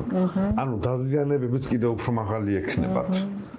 საჭიროა მაგის გაგება ძალიან უჭირთ მასწავლებლებსაც უჭირთ და მასწავლებლებსაც. კიდე ერთი ეგეთი ჩვენი გამოცდილება რაც ქონია. 5 წუთიან დასვენებაზე ეზოში არ უშევთ, იმიტომ რომ იმეთი მოგროვება მე იყო ძალიან ძნელი. კარიდორში უფრო მეჯერ ეხეთქებოდნენ ერთმანეთს კარები, ხო ვიღაც კარებს გააღეს, შენ კარგი ხარ კარიდორში, ვიღაცამ კარები, იქ კიდე უფრო ბევრი ბალღია და ამ საწლებს უფრო მეტი რთული თავგადასავალი ქონა, თან არიქა 5 წუთი გვაქვს, ეგ რას ნიშნავს, იცი, თვალ დახუჭულები დარბობდნენ, ყველგან სადაც შეეძლო. ხვდები? და просто რომ ამასაც დავაკვირდი, თქვით რომ აქეთ უფრო მეტი შარია, მეტი შენიშვნა, მეტი ამბებია, მაგას ჯობია 5 წუთი დავხარჯოთ გარეთ ამან შეგროვებაზე, მაგრამ ზამაგეროდ გარეთ დიდი სივრცეა, გიჟავ. ხანდახან იყო ხოლმე რომ კარიდორში ესე ბევრს რო დარბოდნენ, სათამაშო მოედანზე ბოლომდე ვერ ჩარბოდნენ, უკვე დაღლილები იყვნენ და კარგად მოდიოდნენ. და აქ კიდე ეხა 5 კვადრატში აწრიალებული ადამიანები გინახია. ხო. და მე უფრო მაგეთ რჩევასკენ წავიდოდი რა, ეგეთ რთულ ამბებში, რომ პირდაპირ ამის აგრძალებს, ჯობია რომ შევხედოთ რატო არის და მიუცეთ საშუალება ორივე მხარეს. რომ არც მშობლებმა მოაჯოჯო ხეთონ მასწავლებლები და არც მასწავლებელს გააგებინონ მშობლებს, რომ ზედამხედველობის ქვეშ არიან ბავშვები. იმიტომ რომ თუ ისევ ბავშვებს მოვთხოვენ, რომ არ იხმაურონ, არ გაოფლიანდენ, არ დააზიანონ რაღაცეები, ცუდად დაგვიბრუნდება. აი, ისევ იმ შეკითხვას რომ დაუბრუნდე და ძალიან მოკლედ, ანუ სტრატეგიები არსებობს. რა თქმა უნდა. და უნდა ვიცოდეთ. უეჭველი. კაი. მოდი ახლა ვთქვათ მაშინ როგორ უნდა მივხვდეს მასწავლებელი რომ სიტუაცია მწვავდება. აი რას უნდა დააკვირდეს? შეიძლება რომ რაღაცას დააკვირდეს? პირველ რიგში ჩვენ ველაპარაკეთ მაგებს ისედაც უკვე ამბობენ, ხო, ნებისმიერ ქცევას, რომელიც მათი ხედვიდან უშლის ხელს კლასის მართვაში, ამებს უკვე ხვდებიან. უბრალოდ მე მაგათ ყველას ურჩევ, რომ მომდენო კითხვაც დასვან, რატო აკეთებენ ეს ბალღები იმას, რასაც აკეთებენ. ძირითადად პირველ ნაწილში ჩერდებიან, რომ აი ეს წამოდგა და ამითი ჩამიშალა ხელი. გაუზრდელი, მშობელმა არ გაზარდა. რა პრობლემაა? ეგეც პირველი მოვა, რატო მოვა ხო, რომ აგერ გვერდზე გიზის ბალღი, რომელიც არ ადგა. ვაახ, ესე იგი ესე მუშაობს, ანუ ჩვენ ხურობთ ხოლმე, რომ ეს სისტემა რო ეგრე მიუშვა და ესე ვინც ხელს უშლის ისინი გამოყარო კლასში არავინ არ დაგრჩება რა. მართლა გეუბნები, ანუ უბრალოდ ჯოხი ხდება ხოლმე ყველაზე აქტიურად ვინც ამბობს, რომ აღარ შემიძლია აქ რაც ხდება. მაგ ბალღებით იწყება. მე ყავს ბალღები, ვინც საკმარისად ჭკვიანებიან, რომ კი არ მომწონს, მაგრამ ჯობია გასასულად ვიждდე. ხო? სწავლების იმიტირებას რამდენი აკეთეს, რა არ ყოფილ ხარ შენც ყოფილ, მეც ყოფილ, ანუ თომ რო უსმენ, მაგრამ რას უსმენ, ზივარ უბრალოდ ხელს არ უშლი. იმ მომენტში. ეგეც ხოლმე სასწავლო პროცესი, აი ჩემთვის არა განსხვავება ბალღი დარბის თუ ბალღი ზის და თვალებს აპაჭუნოს და მაინც თვალებში არაფერი არ შეძდის. უბრალოდ ეს ბალღი ალალას ამბობს რომ არ შემიძლია და ეს ბალღი უბრალოდ თვალებს გიპაჭუნებს, მაგრამ მაგანაც ვერ ისწავლა. Come on. ანუ ამიტომ პირველი მასწავლებელსაც უნდა ვთქვათ არის რომ ოკეი, რა თქმა უნდა დაინახო ეს ქცევა. მაგრამ მეორეა პირდაპირ შენ თავსაც კითხვა უნდა დავსვა, ოკეი, ეს რატომ მოხდა, როდის მოხდა უცებ რა. ეგება მე ვაკეთებ რაღაცას, რაც ამ ქცევის მაპროვოცირებელი. ან სხვა. ან ნებისმიერი სხვა. და აი მაგ დროს მართლა ესე ხდება რა, რომ უცებ ესე წვრილად რო უყურებ, როგორც კი შენ თავს ეტყვი რა, აბა რა ხდება, უცოტა უფრო დიდად შეხედა და აღმოჩენ, შეიძლება იმანუჩი ჩხინა. შეიძლება 5 წუთია მე დაფაზე ვარ შეტრიალებული იქ რაღაცებს ლაპარაკობ და ამათ თვალებით კონტაქტი მოაკლდათ. იმდენ ამას აღმოაჩენ. რაღაცა ბავშვი, ყველა ბავშვი არ მოდის სკოლაში, ვთქვათ, გაცნობიერებული მიზნებით. აი რაც მანამდე ვილაპარაკეთ, ეგენის ფაქტორები. აი შეიძლება მოდის სახლიდან პრობლემები. ყველა ვარიანტში.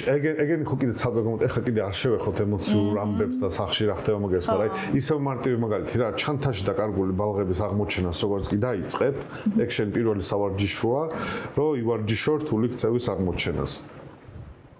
მან ერთი კაი რაღაც არის, რომ თუ აღმოაჩენ, მე რაც ემართება ხოლმე არის, რომ ძლებენ ეგება გაუაროს. ანუ თავის ქცევებს არ ცვლიან, აწვევიან რომ ბალღმა შეცვალოს, ან ეგ არის რომ ჭკუა მოემატება შენ. არა, რაც უფრო დიდი ხანი აკეთებ ქცევის იგნორირებას და არის ქცევის ფუნქცია, მით უფრო მძიმდება სიტუაცია. ხო, იგნორირება შეიძლება იყოს მეთოდი, მაგრამ უნდა იცოდე ეს რა დროს გამოიყენო. ყველა ვარიანტში. და ზუსტად ეს რამდენ ხანს გამოიყენო, რა დაიგნორო და რა არა. კი, არ შეიძლება ბალღების იგნორირება.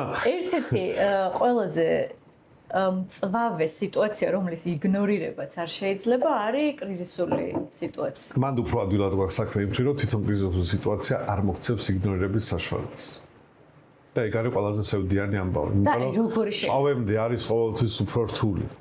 უბრალოდ რთულს რო აიგნორირებ, წავე უკვე არის საბოლო, ანუ რასაობ, ისე ბალღები რო არ ავიღოთ რაიმე ცირთულის ამბები. შეიძლება თავიდან უბრალოდ ესე ვირწევი, ითის გეონები რომ უკვე ცოტა ხანი აღარ შემიძლია. მე კიდე რაღაცა გავაკეთე, ეგეს დამიიგნორე. ანუ ბოლოს მაგიდას აგიტრიალებ. რო გაგებინო რომ არ შემიძლია. აი ჩვენ რაც მანამდე თუ კარგად არ ვიცი, ქცევები რომლებიც უნდა მივეჩვიო, რომ ბალღები მელაპარაკებიან რომ რაღაცა აღარ შეუძლიათ და მხელავ მარტო მაგიდას, მაგიდამდე მე მივიყვანე. ანუ ჩემმა ქცევამ მიიყვანა ბალღი და მაგიდის საყრელობა უკვე მწვავე ქცევა არის. ასტის როლა, ანუ გაცისთვის შეჭობა, წამოყვი. როგორც წესი, სანამ მწვავე ქცევამდე მივახალმე საქმე, მანამდე იბარებენ მშობელს დირექტორის კაბინეტში და ეუბნებიან, რომ გადაიყვანე აქედან ეს ბავშვი, თორემ გავრიცხავთ. ხო, მაგი ეს არ არის იგნორირება, მაგრამ არც ქცევის მართვის სტრატეგია არ არის. გეთანხმები 100%-იანი. და რაღაცნაირად ეგ ისტორიულად როცა უფრო ნაკლები მხარდამჭერი სერვისები ან რესურსები იყო მასწავლებლებისთვის, მაშინ ეგ პრაქტიკა იყო, ხო რა, მოდი რა, ჩვენ რა, მე რო პატარა ვიყავი, ძალიან ბევრი ეგეთი кейსი მახსენდება, რომ ხო რა, მოდი რა, ეხლა ჩვენ ამ ნიშნებით სადღაც გადაიყვანეთ, ჩვენ განწავიდეს, მე იქით მიხედა, კი იყოფილა ეგეთ რაღაცები. ეგ კი არა სკოლებიც იყო, სადაც გროვდება ხო, ეგეთი ბალღები. ყველა შეგვიძლია ალბათ დავასახელოთ ეგეთი. კი, და მე ვთვლი, რომ ეგ სისტემისთვის ძალიან კრახი არის, იმიტომ რომ ეხლა რო შევხედოთ, მაშინ ნამდვილად ნაკლები დამხმარე ინსტრუმენტები, აი ბრას მოვიყვანა, ეხლა ძალიან ხნიერიც არა ვარ, მაგრამ მე რომ მახსენდება სკოლაში, მაშინ ამდენი დამხმარე, ცოდნაც არ იყო დაგროვებული ამდენი ერთი მასწავლებლების ამბავში, მასწავლებლების ხარდამჭერი რესურსების ძალიან ნაკლები იყო. და ეხლა გვაქვს. ანუ მე ვერ ვიტყვი რომ ეხლა რესურსები არ აქვს. სპეციალისტები ყავს ძალიან კაი, რომლებიც მანამდე არ იყვნენ. სკოლაში ყავს სპეციალისტები. თუ სკოლის გარეთ. სკოლის შიგნით არ ყავს, სკოლის გარეთაც ყავს. სკოლის შიგნით შეგვიძლია განვიხილოთ სპეცმასწავლებლები, როგორც ხარდამჭერები. ეხლა ჩვენ შევდივართ თემაში, სადაც აპრიორი ვიცით, რომ დასწავლის სირთულეები უეჭველი აღენიშნათ ბალღებს. ეხლა ეგეც უნდა ვილაპარაკოთ, ხო? ანუ ჩვენ თუ ინკლუზიური განათლების სისტემა საწყობა გვინდა, ეს ნიშნავს, რომ ნებისმიერი ბალღის საჭიროებები ასე თუ ისე სისტემა უნდა ასახოს. აქამდე რასაც ვლაპარაკობდით, ჩვენ არ გვიხსენებია შესაძლებლობის მქონე სპეციალისტ განათლების საჭიროების მქონე ბალღი იქნება თუ არა კლასში. და ჩემთვის არა ახლა გასმიშნელობა, თუ შენ კლასს მართავ, აი საიდანაც დავიწყოთ. შენ კლასს თუ მართავ, მისი დინამიკა იცი, უეჭველი ყველა კლასის მოსწავლეს რთავ მათი შესაძლებლობიდან გამომდინარე, მაგრამ ეგ არ უშლის ხელს სხვებს. თუ ბალღები მოყვებიან. და თუ მთლიან კლასს თავის არიდების ამბავი აქვს და შენ მხოლოდ დამუნათებით გიჭირავს კლასი, იქ რთულ ქცევას ვერ მართავ. აი ესე იმას უბრუნდები რა. თუ კლასის მართვა გაქვს, რთული ქცევის მართვა ადვილია. თუ კლასის მართვა არა გაქვს, იქ წარმოუდგენელია რთული ქცევის მართვა. გიორგი, სკოლას უნდა ჰქონდეს მწვავე ქცევაზე რო გადავიდეთ, ახლა მწვავე სიტუაციაზე, ხო სკოლას უნდა ჰქონდეს პროტოკოლი, რომლითაც ასეთ ქცევას და რატო ვკითხულობ იცი ამას, ახლა ფართო საზოგადოებას დაუშვათ თქვათ მშობლები. მე მესმის რომ მშობელს ეგონოს რომ რადგან სკოლაში არის ეს წესები, ამას ყველა ბავშვი უნდა აპრიორი უნდა იცავდეს, ანუ უნდა იმდენად ძლიერია რომ ბავშვი და მისი თავისებურებები, ასაკობრივი მახასიათებლები უნდა დაივიწყოს, ანუ იმ ასაკში, მაგალითად მოზარდობის ასაკში ეს ყველაფერი უნდა გადაფაროს, უნდა, მაგრამ ფართო საზოგადოებას მშობელს, რომელსაც თქვა განათლების სისტემასთან შეხება არ ქონია, შეიძლება რომ ეს ასე ეგონოს, იმიტომ რომ არც მისი ბავშვობის დროს სკოლაში ესეთი გამოცდილებები არ არსებობდა და გასაგებია, საიდან უნდა იცოდეს ამ ადამიანმა, მაგრამ მეორეს მხრივ ჩვენ ყავს სისტემაში დასაქმებული ათასობით ადამიანი, რომელმაც იცის რა ვალდებულებები აქვს სკოლას.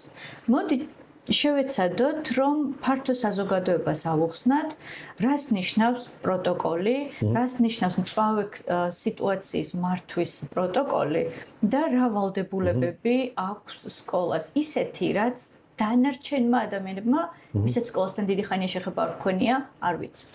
ხო, ძალიან კაი საკითხია ეგ.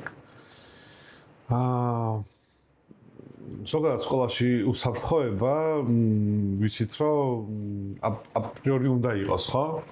და ესეც არის რომ მაგალითად საგანგებო მდგომარეობებზე ყოველთვის გაწერილი არის, ხო? ანუ გეგმაც გვაქვს, მაგალითად ხანძარი ვავიღოთ, ხო? ანუ გეგმაც გვაქვს, ქმედებებიც გვაქვს, სახანძროს საწინააღმდეგო ამბებიც გვაქვს. ასევე ყველა ვარიანტი არის ვაიდა ხდება ევაკუაცია როგორ ხდება და ესეთ რაც ანუ კი სისტემაში ყოველთვის არის გარკვეული რეგულაცია რომელიც აი ამ უსაფრთხოებას უყურებს ზუსტად იგივენაირად არის ქცევის მართვაშიც ესეთი სისტემები და სხვათა შორის ჩვენს კანონმდებლობაში სხვადასხვა ეტაპზე, სხვადასხვა საკანონმდებლო დოკუმენტში ასახული იყო, მაგრამ აი მართლა ისეთი მნიშვნელოვანი და კაი რაც მოხდა ბოლო წლებში ესეთი აღსანიშნავი არის, რომ უფრო გამოიყო განათლების კანონში ნაწილი, რომელიც საგანმანათლებლო ორგანიზაციებს აი ამ უფრო დიდი თემაა რა, ანუ კრიზისული და მწვავეს, იმიტომ რომ კრიზისული აი როგორ გითხრა, მაგალითად სუიციდის მცდელობა რო კონდეს ბალს, ან კიდე რაღაცები, იმდენ რაღაცები შეიძლება იყოს, რაც პირდაპირ გაწერილი, მაგრამ გეგმა ყველა ვარიანტში უნდა კონდეს სკოლას, რას აკეთებ, როგორ აკეთებ. ამასთან მიმართებაში აი მწვავე ქცევის მართვა ზუსტად ესე უნდა იყოს გაწერილი. და კანონშიც უფრო მკაფიოდ აისახა, რომ უეჭველი უნდა იყოს ასახული და უნდა კონდეს გეგმა სკოლას. ამას რატო ამბობ? აი მანამდე შენს თქვი, რომ კი, სკოლაში შეიძლება უკვე მივიდეს ბალღი, რომელსაც გარკვეული ქცევითი სირთულეები აქვს. და კანონით ის დაცულია, რომ ხო, სკოლამ ზომები უნდა მიიღოს თავისი რესურსიდან გამომდინარე, რომ მისის და ნებისმიერი სხვა ბალღის უსაფრთხოებას და განათლებას უნდა უზრუნველყოს.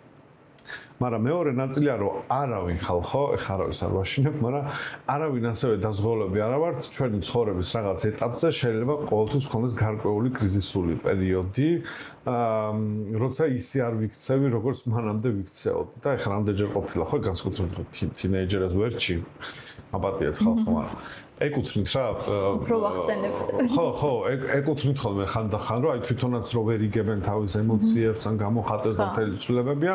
კი, რაღაც პერიოდით, მოკლე პერიოდით მაინც შეიძლება ისეთ მდგომარეობაში იყვნენ, როცა საფრთხეს უქმნიდნენ ან თავის თავს, ან სხვებს უქმნიდნენ. ანუ შესაბამისად ეს კრიზისული სიტუაციების ამბავი მინდა რომ კარგად გავიგოთ, რომ ეს არ არის მარტო სპეციალური საგანმანათლებლო საჭიროების მქონე ბალღებისთვის ან რაღაცას ხდება, ანუ ეს ასე ვთქვათ, პროტოკოლი იმისთვის არის, რომ ვაიდა სკოლაში შეიქმნა სიტუაცია, რომელიც მანამდე არ იყო, რომელიც შეიძლება ნებისმიერს დაემართოს ბალს, სკოლას ჰქონდეს კოორდინირებული სამოქმედო გეგმა, როგორც ხანძრის შემთხვევაში აქ ან რაიმე ისეთი სირთულის დროს. სამ ფაზისგან შედგება. თითოეულზე კი, აი შევეცდები რომ ხო, სულ მე ხანძრები მომყავს ხოლმე მაგალითზე, მაგრამ რა ვქნა, ახლობლები არიან მაგ ნაწილში. აი, როგორც ჩვენ ყველას გვაქვს ხანძრის იმისთვის რომ ხანძარი არ მოხდეს, გარკვეული ქმედებები გვაქვს, ხო? ანუ გარემო გვაქვს მოწყობილი იმისთვის რომ არ მოხდეს ხანძარი, შეთანხმებები და აკრძალვები გვაქვს, რომ რამე ხანძრის კერა არ მოგეთ. ძალიან ბევრი ჩამონათვალი გვაქვს ქმედებების, რომელიც ამცირებს რისკს ხანძრის გაჩენის. ზუსტად ანალოგიურად, ყველაზე დიდი წილი აქტივობების ეთმობა პრევენციას, მწვავესი, რომ ჩვენ გქონდეს გარკვეული ქმედებები.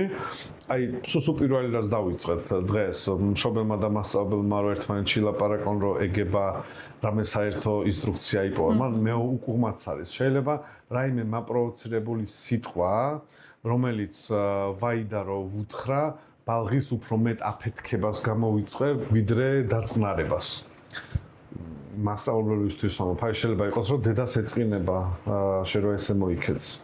შეიძლება ძალიან ბუნებრივად გეუბნები, რომ აი ხო ეხა დედას ეწყინებ, რომ მე უნდა უთხრა ყველა ვარიანტში დედაშენს რაღაც ესეთი გააკეთე, მაგრამ აი ამ ფრაზამ შეიძლება ბალღი ააფეთქოს და თუ მანამდე რამე რთული ქცევა იყო, გაორმაგოს. ამ შემთხვევაში რა გამოდის, ხო? იმის მაგირად რომ მე დამეწყნარებინა სიტუაცია, სულ რო კაი მიზნები მქონოდა, ხა მავნე კი არა ვარ, რომ ხო, მავნე კი არა ვარ, რომ ანუ ბალღი მოვაჯოჯოხეთო, ძალიან ლოგიკური რაღაცა უთხარი, ხო, ძალიან ლოგიკური რაღაცა უთხარი. ბუნებრივი აღწერა გავაკეთო საერთოდ, იმას კეთებ, რომ ცუდად დედაშენს ეწყინება, მარტივი ფრაზა. შეიძლება მან აფეთქება გამოიწვიოს, ანუ აი ამ პრევენციის ნაწილში მინიმუმ ის, რომ როცა რაღაცა ხათაბალაში გაეხო ან რაღაც მინიმუმ ვიცი, რომ რა ქმედებები არ უნდა გავაკეთო. ხო. სიტყვები არ უნდა ვიხმარო. რა რაღაცები არ უნდა გავაკეთო იმისთვის, რომ მოხდეს დიდი აფეთქება. აი უხეშად რო ვთქვა, პრევენციის ნაწილი არის ეგ. ისევ ხანძარს რომ მიუბრუნდეთ, პრაქტიკა გვანახებს რა, ბუნებაში გვანახებს, რომ იმის და მიუხედავად რომ პრევენციები გვაქვს, მაინც ხდება ხოლმე ხანძრები. ზუსტად ანალოგიური არის რთული ქცევის ამბავში.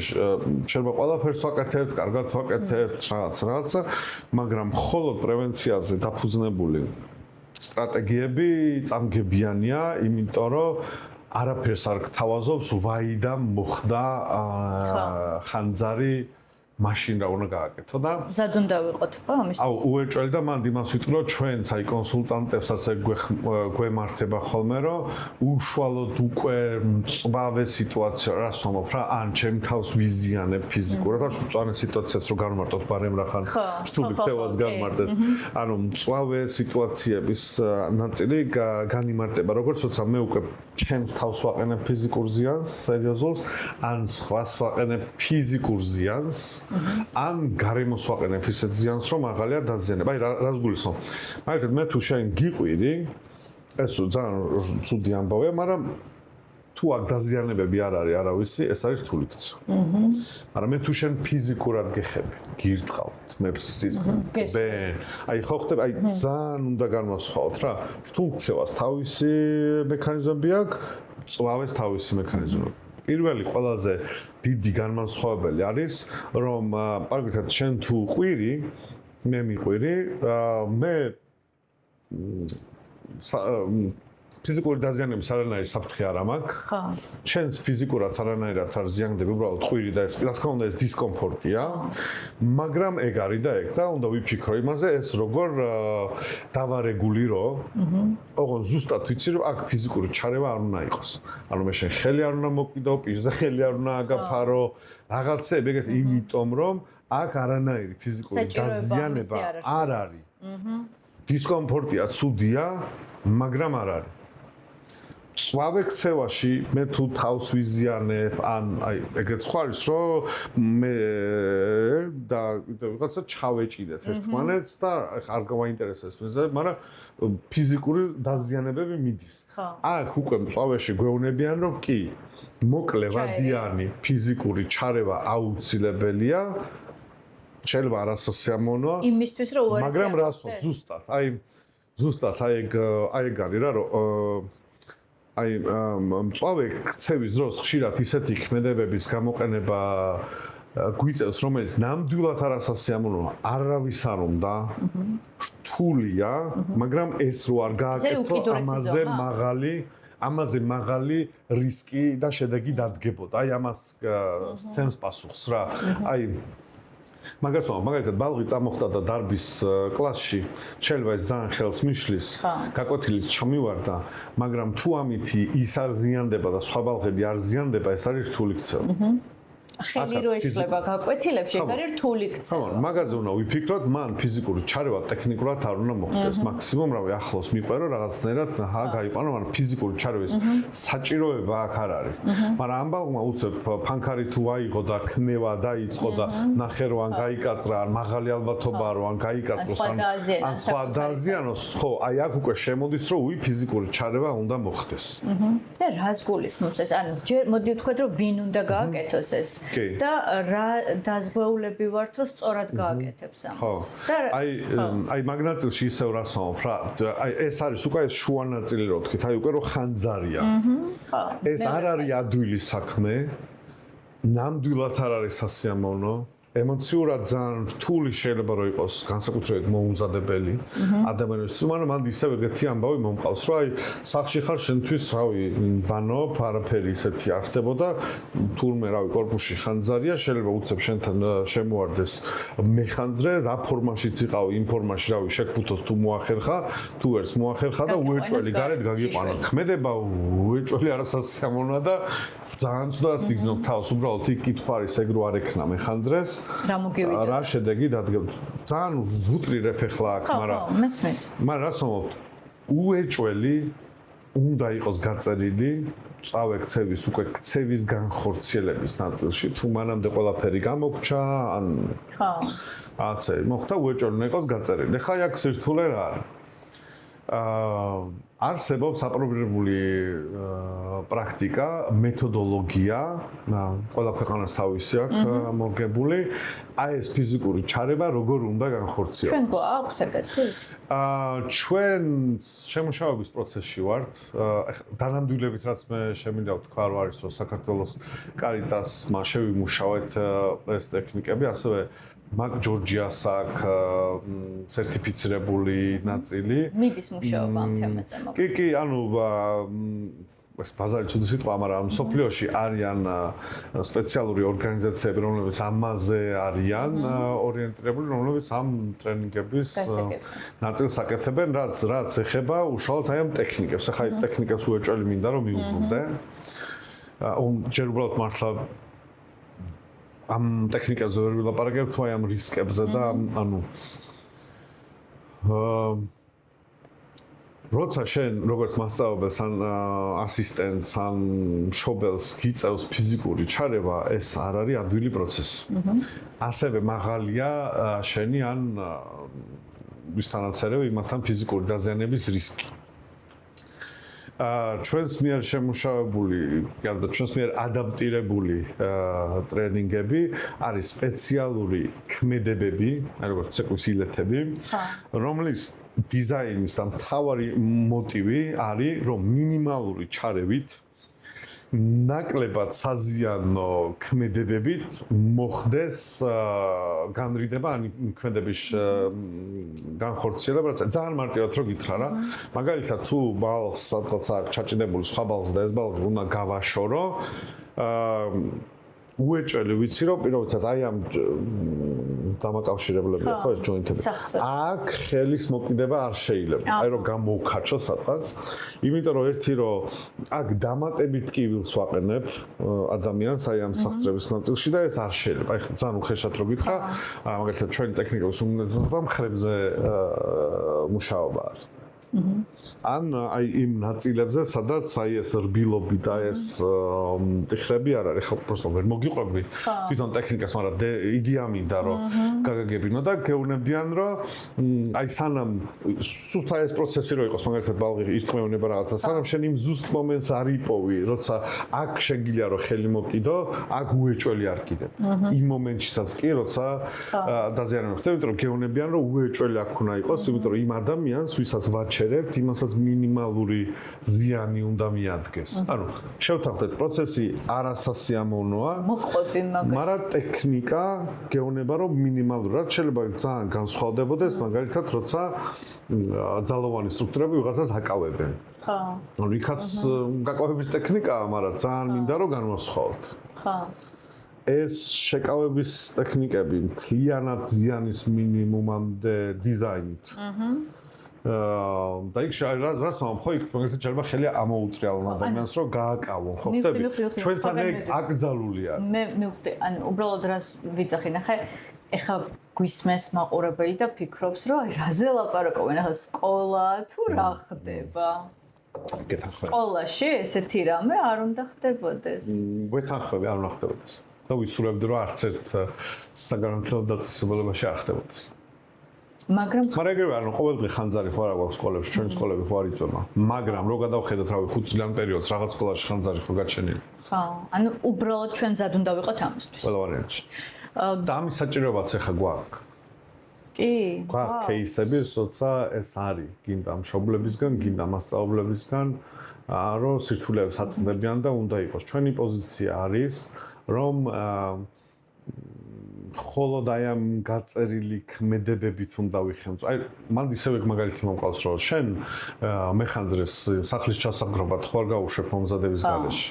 კი, და ჩემთვის იგივეა, დიახ, ჩემთვის იგივეა, რომ ასისტენტი, მაგალითად პერსონალ ასისტენტმა არ იცოდეს ეს ბაზისური, მინიმუმ ბაზისური ნაწილი თუ მუშაობს ბალთან, რომელთანაც მაღალი ალბათობაა მწვავე ქცევითი სირთულის. და არის კიდე მესამე ფაზა. ეს არის, რა ქვია, მესამე ფაზა. მესამე ფაზაში უკვე დეესკალაციის ნაწილში, როცა უკვე წარმოიდგინე უკვე აი მაგალითად განვარიდეთ მაგწამიდან მერე რა ქმედებები გვაქვს. აიმიტომ რომ როგორც ჩვენ თქვით, ეს ემოციურად ძალიან რთული პროცესია, როგორც ბალგისთვის, ისე ასისტენტისთვის, მასწავლებლისთვის. ეხლა კიდე გარემო გაქვს. ეს მაგალითად კლასში მოხდა და რაღაც ნაწილმა ბალღებმაც ეს ნახეს. ამის დატოვება არ შეიძლება. ესე რომ მიუშვა და თვითონ შეაჯამონ რა მოხდა. უეჭველი უნდა იყოს განხილვები, ხო? უეჭველი ეს უნდა შეფასდეს რა მოხდა. ისე უნდა გადახედო წინ პრევენციაში რამე ხო არ შეგვეშალა. რამე ხო არ არის დასამატებელი პრევენციაში იმისთვის, რომ აქ ისევ ეს არ მოხდეს. მერე შენ როგორ უცნობ თავს? ბალღი რომელიც მოგეთ გავაკეთე, მოუნდება იმას ისევ მეორე დღეს მოსვლა სკოლაში. ხტები, ანუ მასთანაც სამუშაო არის, რომ ისიც არ დავტოვოთ იმ ემოციებთ. აი, რატომ? აი, ძალიან შეაქო. მეგობრებო, ხედავთ რამდენი სამუშაო ყოფილა? კი, ბევრი. მე ხო ისე უყვები ხოლმე გეკონება ის არის. ძაფ სიუჟეტიანი ფილმი, მაგრამ რეალურად არის. რეალურად ჩვენი პოზიცია არის, რომ აუცილებელია, რომ ეს იყოს. არ მომფრო ეს ყოველ დღე არიქა უნდა აკეთო, მაგრამ ეს უეჭველი უნდა იყოს და ამის სისტემა უნდა იყოს. და სკოლას უნდა ყავდეს ცალკე გუნდი ამისთვის, თუ შეიძლება იმ ადამიანებმა შეითავსონ ვინც არიან. ყოველთვის გუნდის მომხრეები ვარ და სისტემაც მაგას გეუბნება, რომ არ შეიძლება ამ რაღაცის ერთ ადამიანზე გადაბარება, იმიტომ რომ მაინც ადამიანია. ისტორიის მასწავლებელი გვისმენს ახლა ალბათ ბიოლოგიის მასწავლებელი და ფიქრობს რომ ხო კარგად ხარ თუ ის გუნდის წევრი შეიძლება იყოს, გეტყვი, ის გუნდის წევრი შეიძლება იყოს, თუმცა შეიძლება რომ პირობითად რასაო, მაგალითად მან უსაფრთხო დგომა იცოდეს და უსაფრთხოების ანაბანე იცოდეს, როცა უიდა ხედავს ორ ადამიანს რო ჭიდშეს, რო რა ვიცი, შევიდა კლასში, მარტივი ამბავი რო თქვათ რა, რა ვიცი, შევიდა კლასში, ხედავს რომ ეს ორი ბალღი ერთმანეთში ჩაფრთხილი არის, მინიმუმ უნდა იცოდეს რა უნდა ქნას. პირობითად თუ მართლა ისტორიის მასწავლებელი ვარ და მე ტექნიკები არ ვიცი, კარგი უნდა გამოვიკეტო და იქ ყვირილწილი დავუწყო. გარეთ გამოვდივარ, ვიღაცას ვეძახი რომ ხალხო აქ ესეთი სირთულე გვაქვს. მომეხმარეთ, იმიტომ რომ შენ იქ მარტო რომ შეხვიდე და იმეება შემთხვევით ხელი მოგარტყან და შენ დავარდე და გონი დაკარგო, ვინ იცის კიდე სხვა სკოლაში, მაგ კლასში რა ხდება. არავინ ხო? ხტები აი ეგეთი სიტუაციები. გარდა იმისა, რომ ფიზიკურად რისკის ქვეშ ხარ. რას გულისხმობ ხა მაგაში? ცოტა გაგვეწელა, მაგრამ უეჭველი გუნდი უნდა იყოს, რომელშიც უნდა შედიოდნენ მინიმუმ ჩვენი გადასახედიდან. კი, მინიმუმ ის მასწავლებელი დამრიგებელი, რომელიც ყველაზე კარგად მიყვება ამ კლასს და იცის ამ კლასის ყველა ამბები და ყველა მშობელთან საკონტაქტოები გვაქვს. მშობელი ყველა ვარიანტში. რომელ ბალღზე მშობლის გარეშე აფრია ხდება და ბალღის გარეშე აფრია ხდება. თუ საშუალებას გაძლევს, ბალღიც უნდა იყოს ამის მონაწილე და მანაც უნდა იცოდეს გარკვეული ქმედებები რა ხდება. თუ ძალიან პატარა არის, უბრალოდ მისი ინტერესების დამცველები ამ შემთხვევაში მშობელი და თუ ასისტენტი ყავს, ასისტენტმა უნდა ილაპარაკოს ბალღის მხრიდან საჭიროებად, იმიტომ რომ ყველაზე მეტ დროს პირობითად ასისტენტი ატარებს, სპეცმასწავლებელი უეჭველი უნდა იყოს და ადმინისტრაციიდან ვიღაცა უნდა იყოს. და უხეშად რომ მოგიყვერა. ხო, ყველა სკოლას არ ყავს ფსიქოლოგი, მაგრამ მინიმუმს ვამბობ რა, სპეცმასწავლებელი. ხო, ამაზე კიდე რა უნდა დავამატოთ? თვითონ ჩვენ სისტემაშიც, ანუ განათლების სისტემაში, ხო ხა მანდატური ახსენე. ეგ ძალიან საინტერესო სამუშაო თემა არის, თორე მანდატური სამსახურთან არის ესეთი სერვისი, ფსიქოლოგების, კი, რომელშიც იქ არიან ფსიქოლოგები, რომელსაც ესეთი მწვავე ქცევების მართვის ნაწილი შეუძლიათ და ისინი სკოლამ უნდა ითხოვოს, ანუ სკოლამ უნდა მიმართოს რა არის ქართული რთული სიტუაცია, რომ ის მივიდეს და ისიც ჩართული უნდა იყოს ამაში. და ისე რომ წარმოიდგინო რა, როგორც ინდივიდუალურ სასწავლო გეგმა დგება და იქ ხალხია ჩართული და ამის მონიტორინგი ხდება, ზუსტად ასევე უნდა იყოს მწვავე ქცევითი სირთულის პროტოკოლის მიხედვით გეგმა, რომელიც რთული ქცევის გეგმისგან განსხვავდება ძალიან, იმიტომ რომ აქ ფიზიკური ჩარევის ამბები შეიძლება იყოს. აქ უკვე ფასდება, ოკეი, რა სიტუაცია იყო, უხეშად რომ შეიძლება გვაქვს 15 ტექნიკა სხვადასხვა სიტუაციისთვის. უნდა განიცადოს კონკრეტულად ამ ბალღისთვის, რომელი ტექნიკებია დასაშვები, რომელი არა. რომ კაფიოთ იყოს და ვინ აკეთებს, ვინ არა და რამდენი ხნით. ესე იგი, ეს ნიშნავს, რომ ჩვენ წინასწარ უნდა გვქონდეს რაღაც ტიპის რეესტრი და ვიცოდე. თვითონ პროტოკოლს დიზაინში როგორც გითხარი, ანუ ყველა პროტოკოლს გინდა ჩვენსაც, გინდა მაკისას, მოყვება ეს სპეციალური ტექნიკების აღწერები დეტალური, რომელიც აი კონკრეტულად, აი როგორ გითხრა, მაგალითად ჩაჭიდებული, თმაში ჩაჭიდებული ხელის გაშვება. ძალიან კონკრეტულად წერია ეს პროცედურა როგორ ხდება. ყველა სხვანაირად გაკეთებული შეიძლება ჩაითვალოს არასწორად, იმიტომ რომ გადაცდომა. ხო. და ჩვენი მთავარი მიზანი რა არის? ჩვენი მთავარი მიზანი არის, რომ ძალადობისგან დაცვის პრევენცია გავაკეთოთ. და ამ შემთხვევაში ჩვენი პოზიცია არის, რომ ნებისმიერი ქმედება, სადაც არ არის გაწერილი ფიზიკური ჩარევის ტექნიკები, მიდი გაარკვიე ახლა იგივე ძალადობა. აი რას გულისხმობ? ჩვენი გადასახედიდან უკვე აქვს ჩაჭიდებული, ან ასე გადატრიალებული, რომ გავაშვებინო ხელი ან რაღაცა, ეს არის დამატებითი ტკივილის მიყენება, რაც დაუშვებელი. აი ძალიან მოკლედ რომ გითხრა. ვამბობ, რომ ეს დაუშვებელია. ძალიან ზღვარზე გადის რა, თუ ამას არ დაიცავ, ეს არის ძალიან დიდი რისკი, რომ შეიძლება ზრდასრულის მხრიდან კონდეს ან ძალის გადამეტებას ადგილი, ხო? ან მით უმეტეს შეიძლება შიშის გამო, რა ზოგჯერ ხო ყოფილა, რომ ის შეშინებული ხარ ისეთი, რომ რაღაცას ჩაიდენ შიშის ნიადაგზე რა. ძალიან რთული თემაა, მაგრამ ხა ადვილად ყვები ძალიან, მაგრამ ნახე რა არის. არ ჩავერიო ვაი და უბედურება მოხდება. ჩავერიო, როგორ ჩავერიო, თუ არ ვიცი, როგორც გამომივა, ისე ჩავერევი და მე უბრალოდ ნახე რა იქნება, აი მან ყველაზე რთული რა არის. თვითონ ეს თემა არ ვიცი ქვეყანას სადაც არ ადარდებთ რა ნაწილში რომ პირობითად ჩავთვალე თქვენ ორი უეჭონა გაგაშველოთ, იმიტომ რომ რაღაცა სასწაული მოხდება, ხო რა, ფანქარი მიჭრავს და გიქნევ თვალში, ხო?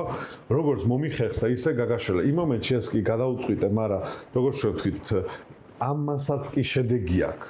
ანუ ჩარევასაც თავისი შედეგი აქვს. ან შენ მერე როგორი ემოციებით დარჩი, ან ამიტომ ჩარევის ტექნიკებიც ზიანის შემცირებაზე უნდა იყოს. და მან არ უნდა დამთავრდეს. ანუ აი ეს მესამე ფაზა არის, რომ უკვე ანალიზი მოხდეს, ოკეი, რა მოხდა? შენ როგორ ფსიქოემოციურ მდგომარეობაში ხარ, მე როგორ ფსიქოემოციურ მდგომარეობაში, კონტექსტში, სადაც ხდებოდა, იქ რას დამატებითი საჭიროებები უნდა გქონდეს. სულ რომ წავი არ ავიხოთ. აი როცა ყველგან ხდება, უბრალოდ ბალღებრო ჩხუბობენ ხოლმე ან კლასში ან გარეთ. უფრო კლასს ავიღებ მე რა.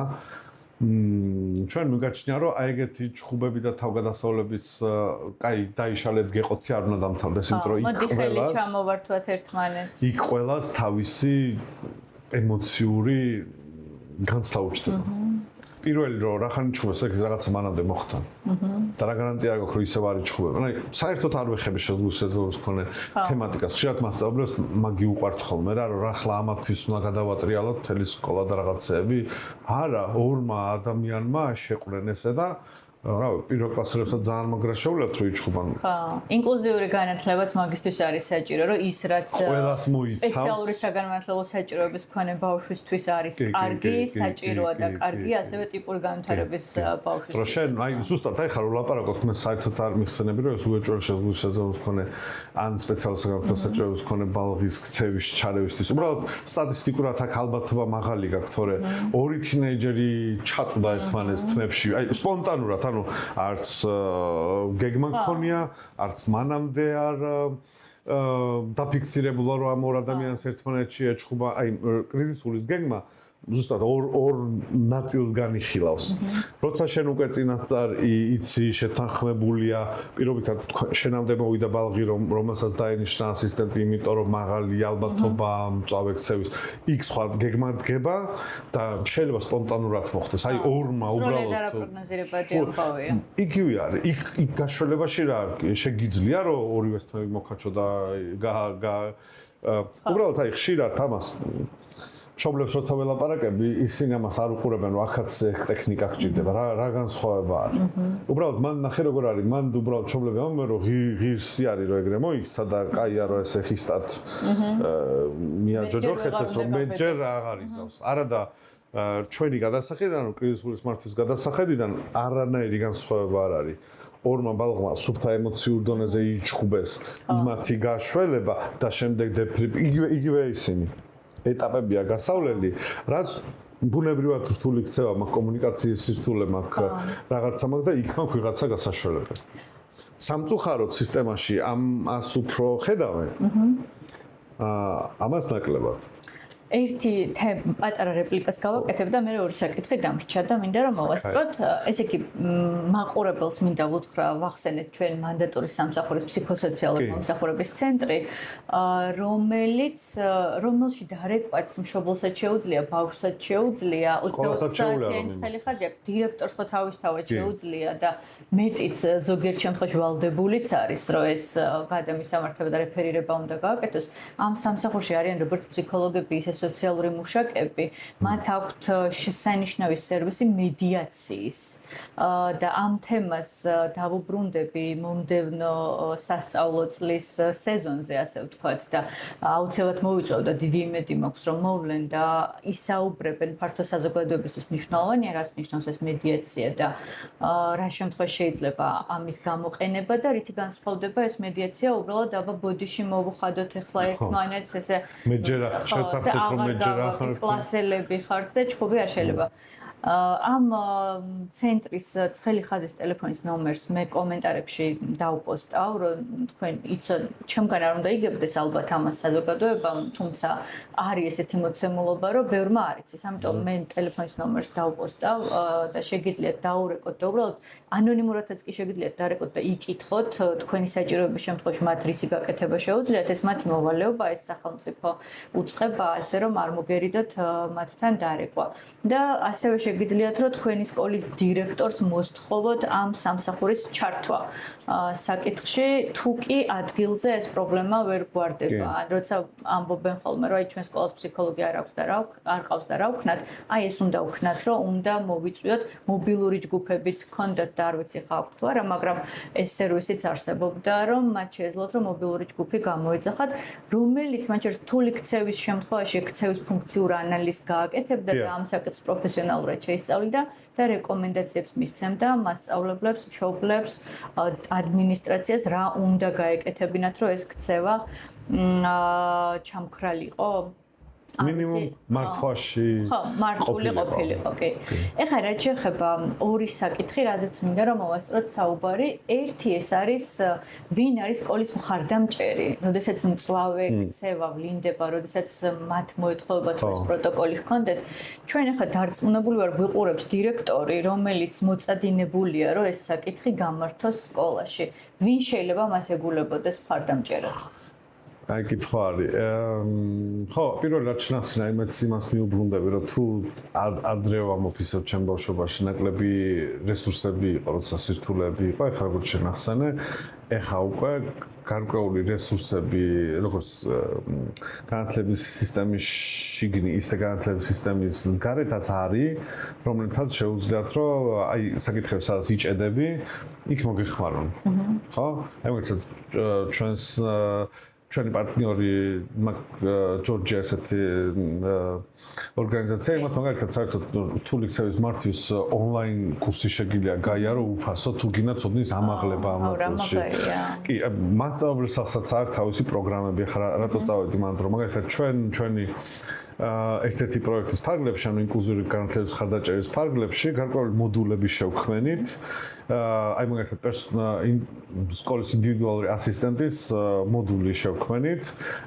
მასწავლებლის სახმა ეს მოდული მიიღო და ისინი როცა მათ მიმართავენ ახალბედა პერსონალური ასისტენტები, უეჭველი გაივლიან ამას და ამას ვთხოვ, რომ თუ ახალბედა ან დამწყები ასისტენტი ხარ, ოღონდ აქ იგულისხმება მარტო სკოლის სპეციალურ საგანმანათლებლო საჭიროების მქონე ბალღის ასისტენტი, რომ ზოგადად ორი ტერმინი გვაქვს პერსონალური ასისტენტი. ეგ სხვა კანონი უფრო დიდი კანონი არის და ეგ ყველას ეხება, უბრალოდ ეს სკოლის ასისტენტი არის სკოლის ფარგლებში სკოლა რო იყვანს ასისტენტს და დაბნეულობა რო არ გამოიწვიოს მასწავლებლის აქვს ეგეთი პროგრამა თავის ტრენინგებში სადაც გინდა სკოლა როცა შეკრიბავს თავის გუნდს ასისტენტების გინდა თვითონ უკვე ასისტენტები ვინც სკოლაში არიან იმათ შეუძლიათ მოითხოვონ და გაიარონ ეს კურსები ძალიან კაი ამბავი იქნება კი აი ეგ არის ცოტა რთული ნაწილი ახლა ეგ საინტერესოა როგორ განვითარდება, მაგრამ პროტოკოლის ნაწილში, აი პრევენციის და ბაზისური როგორ უნდა იყოს მოწყობილი, ამის ნაწილიც აქვს მასწავლებელს ჩვენ გადავეცეთ როგორ ვიცი ამუშავებენ, იქ უბრალოდ დასაზუსტებელია, მეგონი ტექნიკების ნაწილი ცოტა რთული, გასაკეთებელი იქნება. პრინციპში ეგ არის ახლა ჩვენი სამუშაო განათლების სამინისტროსთან ერთად რომ აი დაალაგდეს არა მარტო თეორიული ნაწილი და სტრუქტურა როგორ უნდა იმართებოდეს მწავე-ქცევა არამედ აი რა ტექნიკები ანუ ყველა ქვეყანას თავისი ტექნიკების ნარჩევი აქვს რა რომელიც ჩონჩხი ყველასი ერთია, მაგრამ ტექნიკებით მაინც განსხვავდებიან. თუმცა პრინციპი ერთია, არ ავნო, ან მინიმუმამდე ავნო. ხო და ჩვენ გარკვეული დრაფტი გავაკეთეთ ჩვენი ვერსია გვაქვს, როგორც გითხარი, მაგ ჯორჯიასას გარკვეული ლიცენზირებული ვერსია აქვს სხვადასხვასი. იმედი მაქვს, რომ ეხლა მანდატური სამსახურით სამუშაოს მე როგორც ვიცი, უფრო დიდ კუდს კრიზისული სიტუაციების ხო ჩვენი ინტერესია რომ წარვადგინოთ ხო ჩვენს გვინდა რაღაცნაირად ნახოთ ეს როგორ მიდის ეს პროცესი და სად შეიძლება რომ დავეხმაროთ ჩვენი ნაწილი ჩემთვის იდეალური ვარიანტი ეს ძალიან მნიშვნელოვანია ამ ამბავში ხო, კიდე სხვა ხალხიც არის, ვისაც ასევე გააქვს გამოცდილება ამ ამბავში და რას ვამბობ, რახან უკვე ეს კანონის ნაწილში ეს არის, აი ეს დამხმარე სერვისები ახლა რაც ქვია, გენი უკვე არის, უკვე ესეც უნდა დაემატოს, რაღაცნაირად ბუნებრივად ესეც უეჭველი უნდა შევიდეს. მე თუ მკითხავ იდეალური როგორი შეიძლება რომ იყოს ჩვენს წარმოდგენაში სპეცმასწავლებლებმა უნდა იცოდნენ უეჭველი სტრუქტურა. შეიძლება ყველას არ ასწავლო ტექნიკები და არ სჭირდება რომ სკოლაში ყველამ იცოდეს ტექნიკა, მაგრამ მინიმუმ აი ჩემი იდეალური სხვები რა. მინიმუმ რამოდენიმე პასუხისმგებელი პირია გამოყოფილი სკოლაში, რომელმაც ტექნიკებიც იცის და მწვავე ქცევის დროს იციან როგორ აკეთებენ და რას აკეთებენ. რომ აი ეგ სიტუაციებში თუ ზიანი დადგა მინიმუმამდე დავიდეს მაგრამ თუ პრევენცია ძალიან კარგად მუშაობს, თითქმის არ კონდეს ზიანი. ხო, ამ შემთხვევაში ორი მიმართულებაა რა. ერთი მიმართულებაა, რომ სახელმწიფომ ასე თქვა, თავისუფლება დაუტოვოს ტექნიკების შერჩევაში თვითონ საგანმანათლებლო დაწესებულებებს, ესეც შეიძლება. უბრალოდ რაღაცნაირი რევიზია უნდა გაიაროს ახლა ტექნიკებმა, რაც ჩვენ თქვით რა. მინიმალური ზიანი, უეჭველი კონტროლი, ძალადობისგან დაცვა. თუმცა ახლა როგორ გითხრა, გინდა აქ მოკიდებ ხელს, გინდა აქ მოკიდებ ხელს, სხვადასხვა ტექნიკა, სხვადასხვა გიყვება, ყველა ტექნიკა უნდა რომ აქ არის. ეს უნდა იყოს წინასწარ განსაზღვრული იმისთვის, რომ ჩვენ არ მივიღოთ ძალის გადამეტება და ზრდასრულის მხრიდან ძალადობა ბავშვს. მეორე ნაწილია, რომ თვითონ სახელმწიფო სტრუქტურებმა ამ შემთხვევაში, განათლების სამინისტროს გულისხმობ, მან განიხილოს, შეადგინოს თავისი ასე თქვა დადგენილი ტექნიკები და თქვას რომ ოკეი, აი ეს ტექნიკები არის. ხო, ხტები, აი მე უბრალოდ ვამბობ, რომ მწვავეს მართვა დადგენილი ძალიან გაწერილი ტექნიკების გარეშე უბრალოდ მაღალი რისკი არის ერთი ძალადობის ნაწილში და მეორე ფიზიკური დაზიანებების ნაწილში. კარგი, გიორგი, ძალიან დიდი მადლობა. მე მგონია რომ ძალიან საინტერესო იყო ეს ეპიზოდი, განსაკუთრებით საინტერესო იყო ეს ეპიზოდი იმ 20 ეპიზოდს შორის, რაც ამ სასწავლო წელს მოვახერხე და ჩავწერე ჩემი პოდკასტის ფარგლებში. დიდი იმედი მაქვს რომ ისევ დაბრუნდები ჩემთან ეთერში. და მგონია რომ ძალიან ბევრი თემაა, რას დღეს ვერ დავფარეთ და საინტერესო იქნება ამაზეც საუბარი. მაგრამ სანამ დაგემშვიდობებოდე, მინდა რომ ერთი პატარა რეპლიკა, პროვოკაცია შემოვიტანო რა. რასაც მასწავლებელი იტყო და ჩემ ადგილას რო ყოფილიყო. იმდენჯერ ახსენე რომ მშობლის თანადგომა მნიშვნელოვანია. და არსებობენ მშობლები, რომლებიც არ თანამშრომლობენ სკოლასთან. ჩემი პასუხი ამ მასწავლებლებთან არის ხოლმე, რომ მოდი სკოლამ შეეცადოს ის მაქსიმუმი, რისი გაკეთებაც მას შეუძლია. და შენ შეიძლება უკეთეს შედეგზე გახვიდე იმ ბავშვთან, ვისი მშობელიც გეთანამშრომლება და ნაკლებზე, ვისიც არ გეთანამშრომლება, მაგრამ ვისი მშობელიც არ გეთანამშრომლება, იმ ბავშვს ყველაზე მეტად სჭირდები.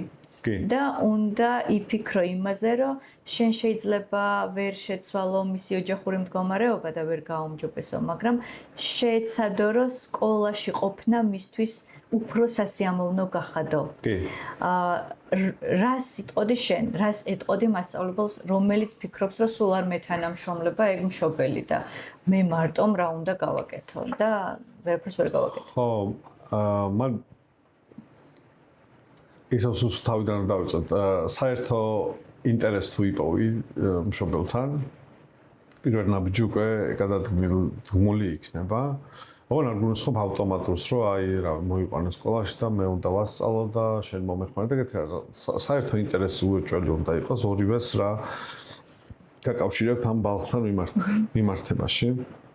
ყოველთვის ურჩევ რომ კონკრეტული ერთი დაიწყონ და არა გლობალურით, ანუ აი რა სამომცი შეიძლება რა მრავალფეროვანი სირთულეები იყოს. თუ ყველა სირთულეზე ერთდროულად ელაპარაკები მშობელს ძალიან ადვილია რომ შიშისგან ჩაიკეტოს. და თვითონაც ვერ ხედავდეს გამო მით უმეტეს შეეუნები რომ აი მე არ ვიცი ხა აქ რა გავაკეთო ანუ შენ ანუ მშობლობა სპეციალობა არ არის ესე რომ ვთქვა რა და თან თუ მაშინ ეპატიჟები კერა და იბარებ სკოლაში როცა უკვე პრობლემა დგება ზუსტად მეორე მართლა შეიძლება ჩვენ როგორც მასწავლებლებს ყველაფერზე პასუხი არ გქონდეს მაგრამ მინიმუმ აი ხა მედიაცია რა ხსენ ეგ ძალიან საინტერესოა მინიმუმ მე თუ ვიცი კიდე დამხმარე სერვისები შემიძლია რომ უკვე დამხმარე სერვისები შევთავაზო.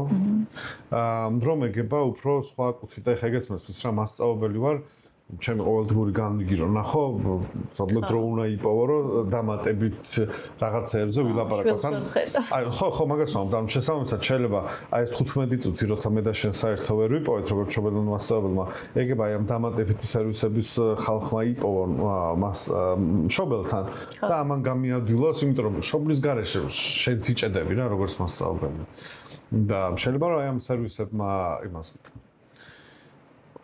სხვა საკითხია თუ მწვავეს ეხება ეს ცოტა ესეთია და სხეულის დაზიანებებს მან უეჭველი ადმინისტრაციაც უნდა ჩაერთოს იმიტომ რომ აქ პრიორიტეტი ბალღის ინტერესები არის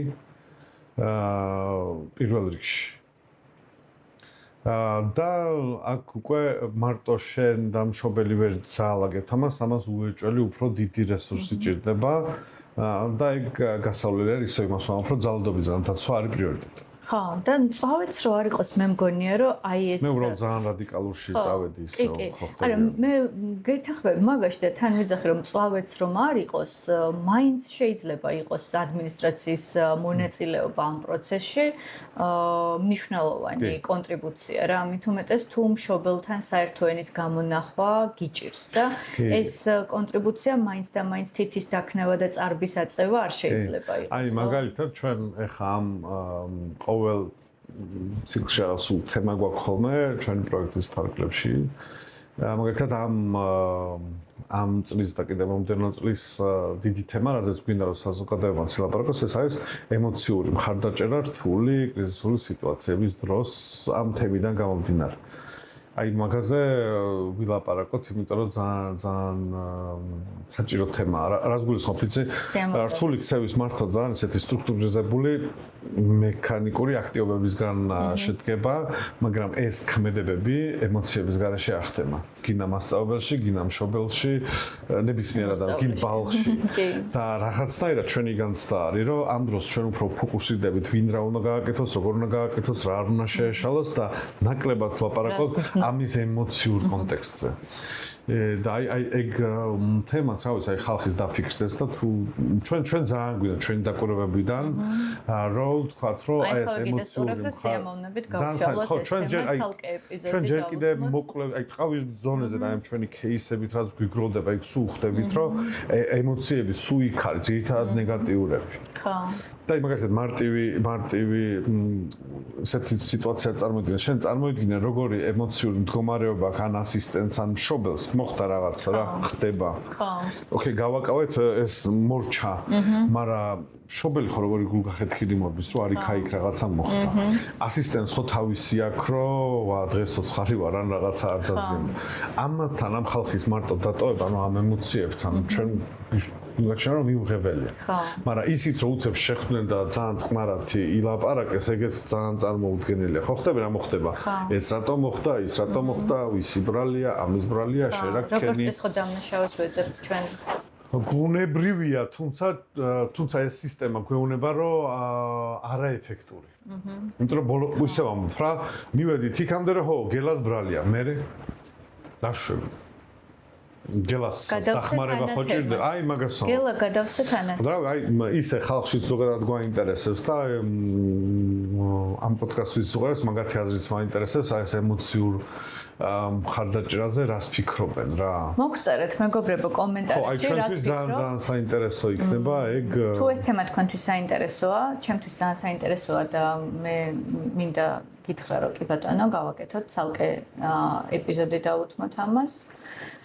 და არ დაგავიწყდეთ რომ გამოიწეროთ ეს არხი.